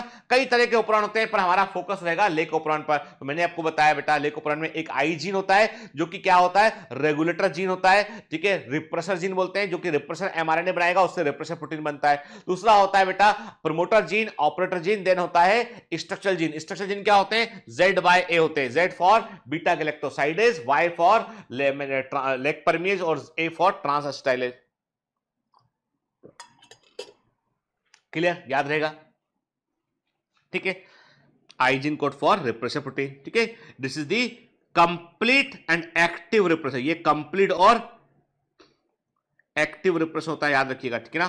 Clear, Z for beta galactosidase है ना, और ये बीटा गैलेक्टोसाइडेज जो है वो ग्लूकोज और गैलेक्टोज में लैक्टोज को कन्वर्ट करता है बेटा, ठीक है ना। Y for permease, lac permease के लिए होता है जो कि बीटा गैलेक्टोसाइडेज के लिए जो है वो लैक्टोज की परमिलिटी को बढ़ाता है। ए फॉर ट्रांसएसिटाइलेज, ठीक है ना, याद रखना बेटा, है ना। तो तीनों जीन का सीक्वेंस Z by A होता है। Z का एंजाइम है बीटा गैलेक्टोसाइडेज, Y का है परमिएज और लेक परमिएज, और ZA का होता है ट्रांसएसिटाइलेज, ठीक है ना। क्लियर, अब ये टोटल है ना, ओवरऑल देखेंगे तो अभी आप बोलोगे सर इसका मैकेनिज्म काम करने का कैसा होता है, तो इसको हम अभी समझ लेते हैं बेटा, ठीक है। तो एक काम करते हैं हम, तो एक छोटा सा हम एग्जांपल लेके समझेंगे इसको, ठीक है। वो एग्जांपल क्या होता है, चलिए बात करते हैं आगे, ठीक है। हम लोड की वापस आते हैं, अभी हम जो है वो सिंपल, ठीक है। तो लैक्टोज जो लेक उपकरण है वो काम कैसे करता है, चलिए इसको देखते हैं, ठीक है ना। देखो एक बात तो क्लियर है कि नॉर्मल मीडियम, नॉर्मल सामान्य मीडियम में क्या था, सामान्य तरीका यह था कि सामान्य तरीके में कि लेक ऑपरॉन के चालू होने की जरूरत नहीं थी। ये स्पेशलाइज कंडीशन थी जब लेक ऑपरॉन को चालू करना पड़ा, जब मीडियम में ग्लूकोज नहीं था, लैक्टोज प्रेजेंट था। याद रखिए, यदि मीडियम में ग्लूकोज और लैक्टोज दोनों प्रेजेंट होगा तो लेक ऑपरॉन ऑफ रहेगा, क्योंकि glucose is the favourable food, जरूरत ही नहीं उसकी, ठीक है। जब नहीं होगा तो फिर लेक ऑपरॉन को चालू करना पड़ेगा। तो एक काम करते हैं कि यहां पर हम एक कहानी सुनते हैं और इस कहानी के बाद हम निष्कर्ष निकालते हैं कि लेक ऑपरॉन काम कैसे करता है। तो कहानी को बड़े ध्यान से सुनिएगा, और कहानी जो है वो हमारे आपके जीवन से जुड़ी हुई कहानी है, तो इस कहानी पर हम फोकस करते हैं, ठीक है। देखिए अब एक काम करते हैं, हम भूल जाते हैं हम ऑपरॉन पढ़ रहे हैं, अभी मैं अपनी वाली स्टाइल में बात करूंगा बेटा, भूल गए हम ऑपरॉन पढ़ रहे हैं, अभी हम सिर्फ बात कर रहे हैं और कहानी सुन रहे हैं, ठीक है। देखो ध्यान से बात सुनेंगे। एक मैंने क्या क्या मैंने कहा आपसे कि ये आपका घर है, ठीक है, ये आपका घर है और ये आप हो गोल मटोल, ठीक है, ये आपका घर है, ठीक है ना, ये आप हो, ठीक है। और इस घर में आप रहते हो, ठीक है। और यहां पर ये आपका स्टडी रूम है, यहां पे आप पढ़ाई करते हो, पी फॉर पढ़ाई करते हो, आप लिख दिया हमने कहा पी फॉर पढ़ाई करते हो आप, ठीक है ना। फिर पढ़ाई करते हो, किसकी पढ़ाई करते हो आप, आपने कहा हम पढ़ाई करते हैं फिजिक्स की, केमिस्ट्री की और बायोलॉजी की। अरे बोल दिया हमने Z by A, हमने कहा ये फिजिक्स, केमिस्ट्री एंड बायोलॉजी की हम पढ़ाई करते हैं, है ना। ये आपके पड़ोस में आपके पड़ोसी रहते हैं। अरे भाई पड़ोस में रहेगा पड़ोसी, और कहां रहेगा पड़ोसी, ठीक है, पड़ोस में। अब इस घर में क्या है, इस घर में एक भयंकर मुसीबत है, जो आपका पड़ोसी है। कहानी में फोकस करो, भूल जाओ लेक ऑपरॉन, हम नहीं बात कर रहे लेक ऑपरॉन की, मत चिंता करो, भूल जाओ, के मैंने क्या कहा, यहां पड़ोस है, पड़ोस के पास एक समस्या है। समस्या यह है कि पड़ोसी का एक बच्चा है, ठीक है, और ये बच्चा यानी पड़ोसी है, इन पड़ोसी मिस्टर जो है व्यक्ति हैं, इनका अपना एक बच्चा है, और ये बच्चा है चिंटू। अब तुम में से कई होंगे चिंटू, ठीक है, ये है चिंटू, ठीक है, ये है चिंटू, ठीक है ना। और चिंटू जो है उनकी एक आदत है, चिंटू ने क्या किया, जैसे आपने 8वीं 9वीं के बाद 8th 9th 10th के बाद क्या होता है कि बच्चों के पास चॉइस होती है कि तुमको बायोलॉजी लेना है कि मैथ्स लेना है कि तुमको आर्ट्स लेना है कि कॉमर्स लेना है। चिंटू बहुत समझदार थे, चिंटू ने कहा जीवन तो एक ही बार मिला है, जिंदगी ना मिलेगी दोबारा, जी ले जी भरकर। और बॉलीवुड से भारी इंप्रेस, चिंटू जो है बॉलीवुड से भारी इंप्रेस प्राणी है, कि मतलब उनको उनकी रग रग में बॉलीवुड बसा हुआ है। तो चिंटू तो समझ गया, मैंने कहा कि देखो भाई ऐसा है कि हम तो हैं आर्ट्स के पुजारी, ठीक है, हम तो जो है बायोलॉजी मायोलॉजी लेके अपना जीवन पढ़ने में नहीं लगा देंगे। तो उसने क्या किया, उसने ले लिया आर्ट्स, ठीक है। अब आर्ट्स वाला बच्चा, मतलब ये समझ लो आपकी, मतलब भारत में जो आर्ट्स है उसका एक अलग डिफरेंट लेवल है, मतलब पढ़ाई रोक दी कहने का मतलब ये कि किसी को बोला तुमने क्या किया, बीए किया है, पहले तो बीए, अच्छा BA किस में किया है, आर्ट्स में, मतलब वह भाई मान लेता आदमी कि भैया या तो ये परम बुद्धिमान है सीधा आईएएस बनेगा, सोच के बैठा है, या फिर जीवन में इसने जो है वो सरेंडर कर दिया कि अब कुछ मतलब। तो चिंटू जो है वो सरेंडर नहीं किए, चिंटू जो है वो मतलब तेज आदमी है, चिंटू जो है उन्हें वो आर्ट्स ले लिए के, और वहीं पर आप जो है आपने क्या किया, आपने कहा कि भैया ऐसा है, ये आप है गोल गोल देख, समझ गए ना कि आपने क्या किया, आपने कहा कि नहीं भाई हम तो लेंगे बायोलॉजी, टॉप के डॉक्टर बनेंगे हम, सपना है कि हम जो है वो एक दुनिया के सबसे बेस्ट हेपेटिक सर्जन बने, लिवर सर्जरी करने वाले, या कार्डियक सर्जन बने, ये सपना है, लेकिन आपने ले लिया बायोलॉजी। अब बायोलॉजी ले लिया तो अब आपके तो भैया सिंपल सी बात है, बायोलॉजी लेने के साथ में इनाम में गुडी बैग मिलता है। वो गुडी बैग क्या होता है, पढ़ लो, ठीक है, हर आदमी बोलता मिलेगा आपसे नीट से भूत देख लिया हो, क्या कर रहे हैं यारो, बायोलॉजी, डॉक्टर, डॉक्टर वर्मा जी का बच्चा, शर्मा जी का बच्चा, त्रिवेदी जी का बच्चा, जैन साहब का बच्चा, खान साहब का बच्चा, राजपूत साहब का बच्चा, क्या अंकल क्या हुआ उनका, अरे कुछ नहीं हुआ तभी तो नाम ले रहे हैं उनका तभी तो नाम ले रहे कि कुछ नहीं हुआ, तो सामने वाला आदमी डिप्रेस करता है वैसे। तो आपने तो डिसाइड किया भैया बायोलॉजी लेके हम तो पढ़ाई करेंगे, तो आपने कहा नहीं ऐसा नहीं, आपने कहा हमने बायोलॉजी लिया है, हम तो पी फॉर पढ़ाई करेंगे, पी फॉर पढ़ाई करेंगे, है ना, आपने कहा हमने बायोलॉजी, हम तो पी फॉर पढ़ाई करेंगे, और हम तीनों सब्जेक्ट पढ़ेंगे, हम फिजिक्स भी पढ़ेंगे, केमिस्ट्री पढ़ेंगे और बायोलॉजी पढ़ेंगे, और हम बढ़िया करके आएंगे। आपने ये डिसाइड किया था, लेकिन चिंटू भाई को चैन नहीं है, नाम इनका चिंटू रखा गया था, ठीक है, ये अपने घर से रोज निकलते हैं, आप सुबह स्कूल जाते हैं, स्कूल से लौट के आते हैं, अरे मान लीजिए कोरोना के बगैर काल की बात कर रहे हैं, अभी कोरोना काल तो अभी शुरू हुआ है, लेकिन ये है कि स्कूल जाते हैं मान लो, ठीक है, स्कूल से आप जब आप आते हैं, आने के बाद आप क्या करते हैं, आप ट्यूशन जाते हैं, कहीं कुछ पढ़ते हैं, आप ऑनलाइन पढ़ते हैं, ट्यूशन जो भी, आपका अपना पढ़ने का 4-5-6 घंटे का टाइम, आपने कभी 4-5 घंटा तो पढ़ेंगे, लेकिन चिंटू भाई देखते हैं, जैसे देखते हैं आपको घर में खिड़की से कि आ गए, आप आ गए, वो झांक के देखते हैं आ गया, चलो आ गया, ठीक है, तो चिंटू भाई झट से आते हैं आपके घर में, आए, आके आ गए, ठीक है, जुड़ गए, आ गए, जुड़ गए, ठीक है भैया, जुड़ गए आके, अब क्या हुआ, जैसे आकर जुड़े तो अब मोहल्ले पड़ोस की तमाम बातें शुरू, पता है वो जानता है उसको, संतोष को, कौन संतोष, आपने कहा कौन संतोष, अरे भाई वो जो चक्कर काटता था साइकिल लेके, इधर से टिंग टिंग टिंग करते निकलता है रोज, वो कहां से, अरे वो देखा नहीं उसका, वो पूजा के घर के पास से निकलता है रोज, अच्छा वो संतोष, हाँ कल पता है टकरा गया, वो किससे टकरा गया, कल पूजा के पिताजी से टकरा गया, फिर क्या हुआ, कल एक तो साइकिल से गिरने की चोट पड़ी सो अलग, और घर से रोज वहां साइकिल निकालता उसकी पिटाई लगी अलग, अरे घनघोर कांड हो गए तो भाई, तो मतलब वो ऐसी बातें इंटरेस्टिंग इंटरेस्टिंग ढेर सारी बातें बताने लगा आपको। अब आपने क्या किया, आपने इसकी बातें सुन रहे हैं, अब पी फॉर पढ़ाई नहीं हो रही, उसको भी आपसे बात करने में मजा आ रहा है, रोज आता है पूरे मोहल्ले की खबर, मतलब वो चलता फिरता जो है वो आज तक है, आज तक कल तक, ठीक है, चलता फिरता चैनल है, वो सब जगह पता लगे, मतलब वो पूरे मोहल्ले की खबर कि कहां पे क्या हो रहा है, किसने क्या क्या कर रहा है, क्या चल रहा है, देश दुनिया नजर, तो पूरी खबरें इकट्ठी करके शाम को आता है और उड़ल देता है सामने।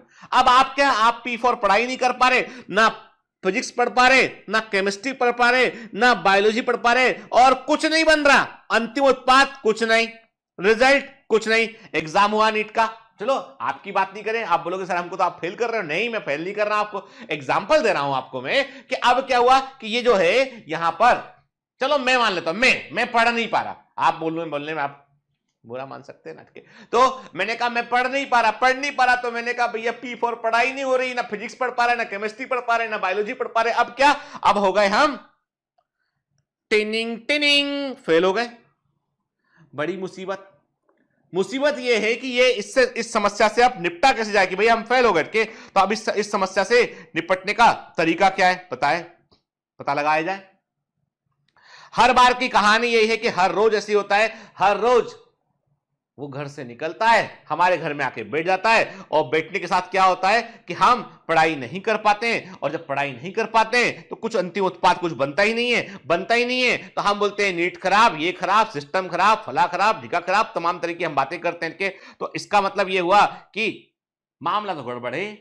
ठीक है, तो क्या किया हमने एक तरीका सोचा, हमने बहुत सोचा हमने कि क्या काम करें। तो हमने कहा कि हमने फिर कहीं पे जो है वो एक किताब पढ़ी हिंदी की। ठीक है, उस हिंदी की किताब में क्या लिखा था, उस हिंदी की किताब में लिखा था कि जहर जहर को मारता है। ठीक है, यानी पॉइजन को नष्ट करने के लिए आपको लोहा लोहे को काटता है, जहर जहर को मारता है। तो आपने जो है वो इस तरह की जो है वो आपने जो है वो एक बुक पढ़ी आपने। ठीक है, अब आपने कहा कि एक तरीका खोजते हैं, कोई तरीका खोजते हैं कि किसी प्रकार हम इस चिंटू को रोक सकें, हम किसी प्रकार इस चिंटू को अपने घर आने से रोक सके, हम कोई तरीका खोजना पड़ेगा। अब आपने क्या किया, आपने जो है वो व्हाट्सएप किया। किसको, आपने उस भाई को आपने व्हाट्सएप किया जो कजिन है आपका, मौसी का लड़का है आपका। ठीक है, उसका नाम है मोनू, मेरी मौसी के लड़के का नाम मोनू ही है। मोनू भाई देख रहे हो तो बुरा नहीं मानना। ठीक, तो मैं वो मोनू को मैंने ब्लॉक कर रखा था। ठीक है, वो उस भाई को, कजिन को मैंने जो है वो मैं व्हाट्सएप मैसेज कर रहा हूं जिसको मैंने नॉर्मली ब्लॉक कर रखा था। और पता नहीं कौन कौन से फॉरवर्ड मैसेज भेज दिया करता था, अननेसेसरी के, कभी पिताजी के हाथ लग जाए तो फुकट की पिटाई हो जाए, तो इस चक्कर में अपने उनको ब्लॉक कर रखा था कि फालतू के मैसेज ना आए अपने पास। ठीक है, मोनू जो है उसको मैंने अनब्लॉक किया, मैसेज आया ब्रो, उसने लिखा हाय, लिखा how are you bro, I miss you. चुपचाप सीधा सीधा बोल क्या काम है, उसने लिखा। वो तो खड़ी भाषा बोलता है, एकदम खड़ी भाषा, सीधा बोल काम क्या है। आपने कहा कि ब्रो वो जानता है उसको चिंटू को, अरे वो तेरे पड़ोस में रहता वही चिंटू ना जिसकी मैंने बचपन में आके धमाधम पिटाई लगाई थी जब तू 5वीं में था मैं 6ठी में था। हाँ वही, क्या हुआ उस चिंटू को, यार वो तो अपना बाद में दोस्त बन गया, पिटाई लगने के बाद दोस्त बन गया था अपना वो।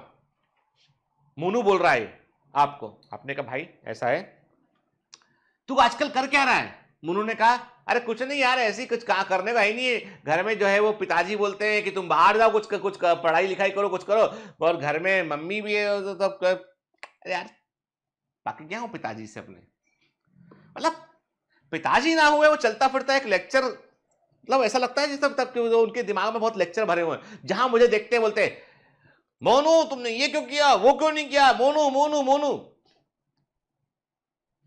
यार थोड़ा ब्रेक चाहिए जिंदगी में। मोनू बोलता आपसे, आपने कहा भाई तू मेरे घर आ जा, बोला क्या फायदा, अरे बोला अरे बाजू में रहता है अपना चिंटू, चिंटू के साथ रहना, बड़ा बड़ा मजा करना, घूमना तू, और मैं अपनी पॉकेट मनी पूरी तरह को दूंगा, जो पॉकेट मनी मेरे को मिलती है ना मैंने सेव कर रखी, मैं तेरे को दूंगा। अच्छा तेरी पॉकेट मनी तू मेरे को देगा, पक्का पलटेगा तो नहीं बाद में। आपने कहा नहीं पलटूंगा, आजा। अब मोनू जो है वो अगली बस पकड़े, लटकते झूमते छत पर बैठते, ठीक है, बैग को लटका के बैग में उल्टे बैठ के या बैग के अंदर पैक होके बैठ के किसी प्रकार से गिरते पड़ते आपके घर तक वो पहुंच गए। ठीक है, पहुंच गए। ये कौन है, ये है मोनू भाई। ठीक है, ये पहुंच गए मोनू भाई। ठीक है, अब ये है हमारे प्रिय मोनू भाई, पहुंच गए के। अब आपने क्या बोला, आपने कहा हाँ भाई तू आ गया, अच्छी बात है, बहुत अच्छी बात है, अब लेकिन तू चाहता नहीं कि तेरा भाई डॉक्टर बने। यार भाई के लिए तो जान देने तैयार हूं भाई के लिए। कैसी बात कर दी तूने, आज तूने दिल दुखाने वाली बात करी तूने आज के। मैं नहीं चाहूंगा, मैं चाहूंगा तू डॉक्टर बने, बड़ा डॉक्टर बने। बोला यार मैं तो सोचा ही नहीं तू मेरे बारे में इतना अच्छा सोचता है। आपने बोला अब समझा करना भाई। देख, अपना तो कोई जीवन जो है शून्य बटा सन्नाटा है। तो तू डॉक्टर बन जाएगा, तेरा बड़ा अस्पताल होगा, उस अस्पताल में कोई तो मैनेजमेंट संभालेगा ना, कि कितने लोग अंदर आ रहे हैं, कितने बाहर जा रहे हैं, कितना पैसा अंदर आ रहा है, पैसा संभाल के रखना। तो मैं बहुत अच्छा आदमी, पैसा मतलब जितना तू देगा ना उसमें से कुछ तेरे को वापस मिल जाएगा। जितना तू देगा उसमें से कुछ तेरे को वापस मिल जाएगा, तो चिंता मत करना। तेरा अस्पताल मैं संभालूंगा, सारे लोग मैं संभालूंगा। तू बनेगा तो कम से कम कंपाउंडरी का काम सीख जाऊंगा। तो मैं चाहूंगा तू डॉक्टर बने।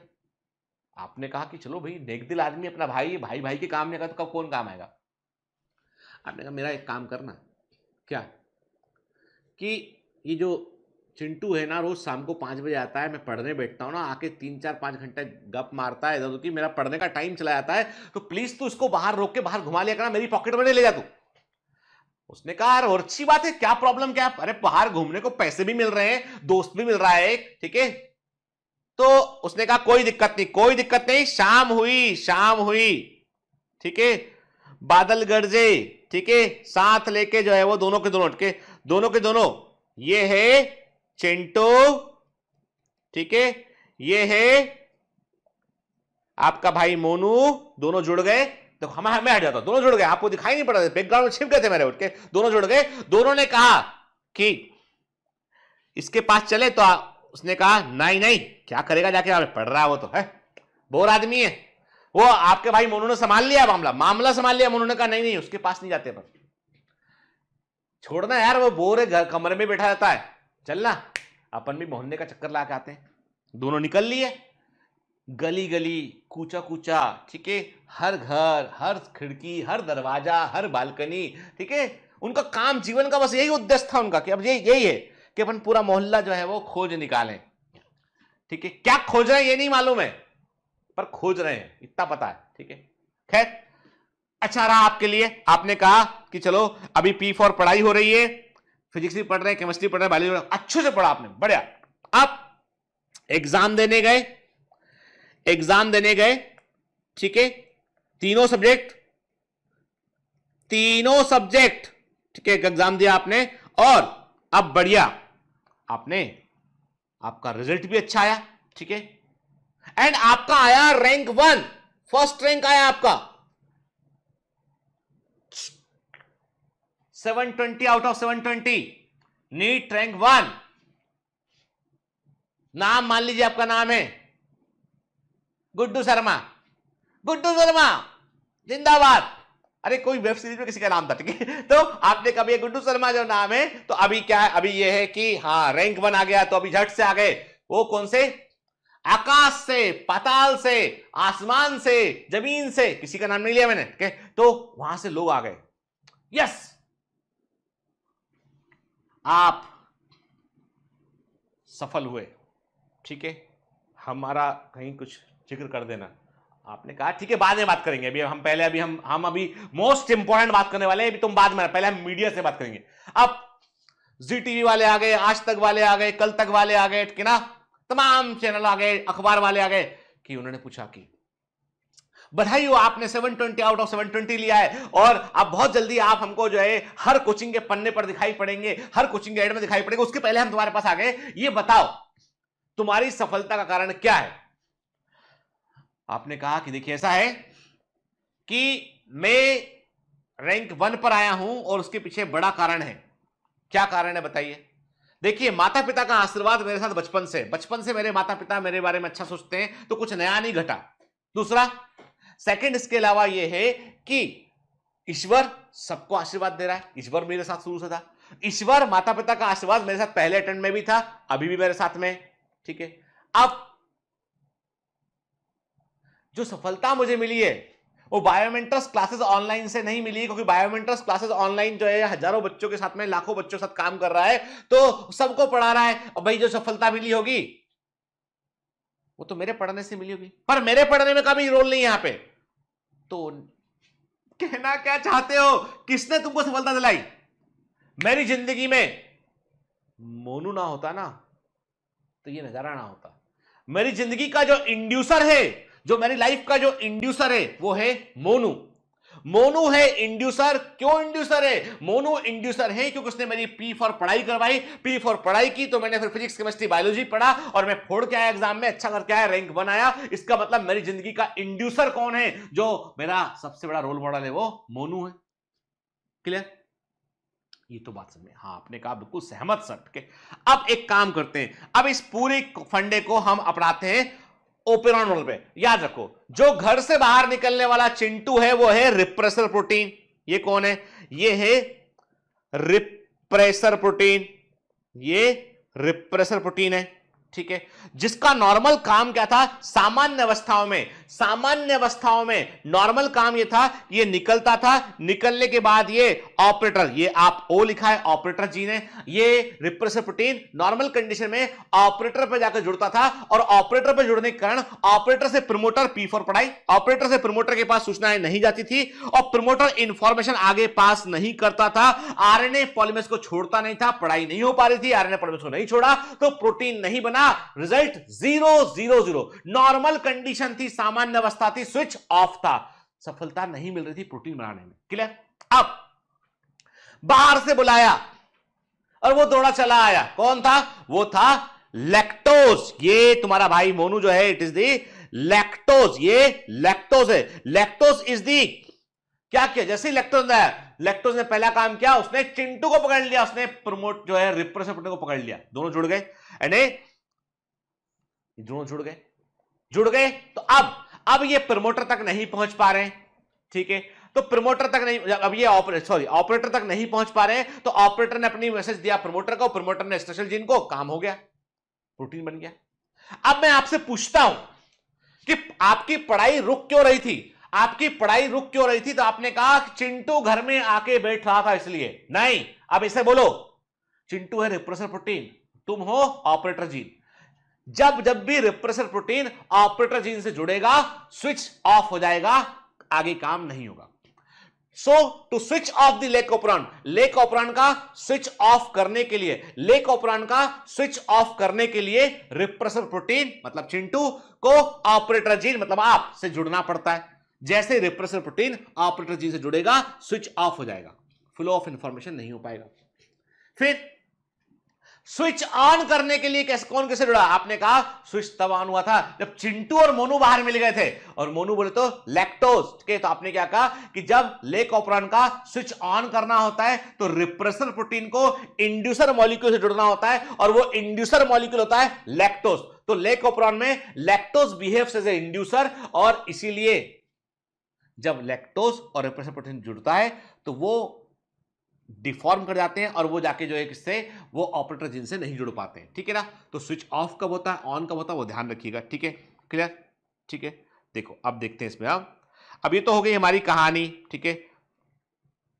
इस कहानी के बाद हम क्या देखते हैं, इसके हम ओपेरॉन को समझते हैं, ठीक है। देखो ध्यान से, अब आप जो मैंने बताया उसको आप इस इमेज में देखिए। आप जो मैंने कहानी आपको बताई, अब ऐसा मत करना दादा कि तुम केवल कहानी इस्तेमाल याद रखो और बाकी सब भूल जाओ, ऐसा बिल्कुल मत करना कि सिर्फ कहानी याद है कि सर चिंटू न पूजा न ये तमाम चीजें, ठीक है ना। देखो बेटा, है ना, मैं आपको सिर्फ इसलिए कहानी सुनाया कि स्विच ऑफ और ऑन का फंडा एकदम क्लियर हो जाए आपको, ठीक है। देखिए, रिप्रेसर एमआरएनए, रिप्रेसर प्रोटीन सीधा ऑपरेटर जाके जुड़ गया, फ्लो ऑफ इंफॉर्मेशन नहीं हुआ, यहां पर इंड्यूसर प्रेजेंट नहीं था तो स्विच ऑफ हो गया, स्विच इसका ऑफ हो गया, ठीक है ना। जब यहां पर क्या हुआ बेटा, रिप्रेसर प्रोटीन जो है वो बना और इंड्यूसर बाहर से आया, इंड्यूसर और रिप्रेसर प्रोटीन जुड़ गए, इनएक्टिव हो गया रिप्रेसर, तो यहां पर ऑपरेटर से इंफॉर्मेशन प्रमोटर तक गई, देन फिर जो है प्रमोटर ने इंफॉर्मेशन को आगे फॉलो किया in the presence of inducer. What is the inducer? Inducer is the lactose molecule, ठीक है। और क्या हुआ बेटा, यहां पर लेके एमआरएनए बना, पॉलीसिस्टोनिक एमआरएनए है, एक से जीन की इंफॉर्मेशन को लेके आ रहा है और प्रोटीन बन गया, फाइनली एंजाइम बन गया, है ना, ठीक है। ये स्विच ऑन हो गया, क्लियर। तो अब ये कहानी भी याद रखना और ये ओपेरॉन भी इस्तेमाल करना, ठीक है। तो याद रखिएगा इंड्यूसर क्या होता है, इंड्यूसर होता है यहाँ पे लैक्टोज या एलोलैक्टोज, ठीक है ना, क्लियर। लैक्टोज और बेट यदि मान लो एक ऑप्शन में लैक्टोज और एलोलैक्टोज दोनों दे रखा हो तो आंसर लगाना इंड्यूसर में एलोलैक्टोज बेटा, ठीक है ना, क्लियर। तो लेक ऑपरेरॉन कैसे काम करता है, कब स्विच ऑफ करता है, कब स्विच ऑन करता है, ये फंडा एकदम क्लियर रहना चाहिए बेटा हमको, है ना, क्लियर। ठीक है ना। और याद रखिए इस प्रकार का रेगुलेशन को हम बोलते हैं नेगेटिव रेगुलेशन बोलते हैं, क्योंकि रिप्रेसर प्रोटीन हमेशा स्विच ऑफ करने की कोशिश करता है, इसको नेगेटिव रेगुलेशन बोलते हैं। और चूंकि यहां पर इंड्यूसर, मेरी बात ध्यान सुनेगा, चूंकि इंड्यूसर यहां पर जो है वो लेक ऑपरेंड का स्विच ऑन करा रहा था, तो इसलिए इस मॉडल को क्या बोलते हैं, इंड्यूसिबल मॉडल कहते हैं, इसको हम इंड्यूसिबल मॉडल कहते हैं। हालांकि साइक्लिक एएमपी जो होता है ये लेक ऑपरेंड में पॉजिटिव रेगुलेशन में रोल प्ले करता है, तो पूछेंगे तो ही बताना है, ठीक है ना। ठीक, चलिए अब यहां पर क्या, यहां पर हमारा जो है वो आज का काम बड़ा दोनों लेक्चर बड़े बड़े थे, मानता हूं बेटा, लेकिन दोनों लेक्चर में मैंने कोशिश पूरी की कि एक एक फंडा, एक एक लाइन आपको क्लियर हो बेटा, ठीक है।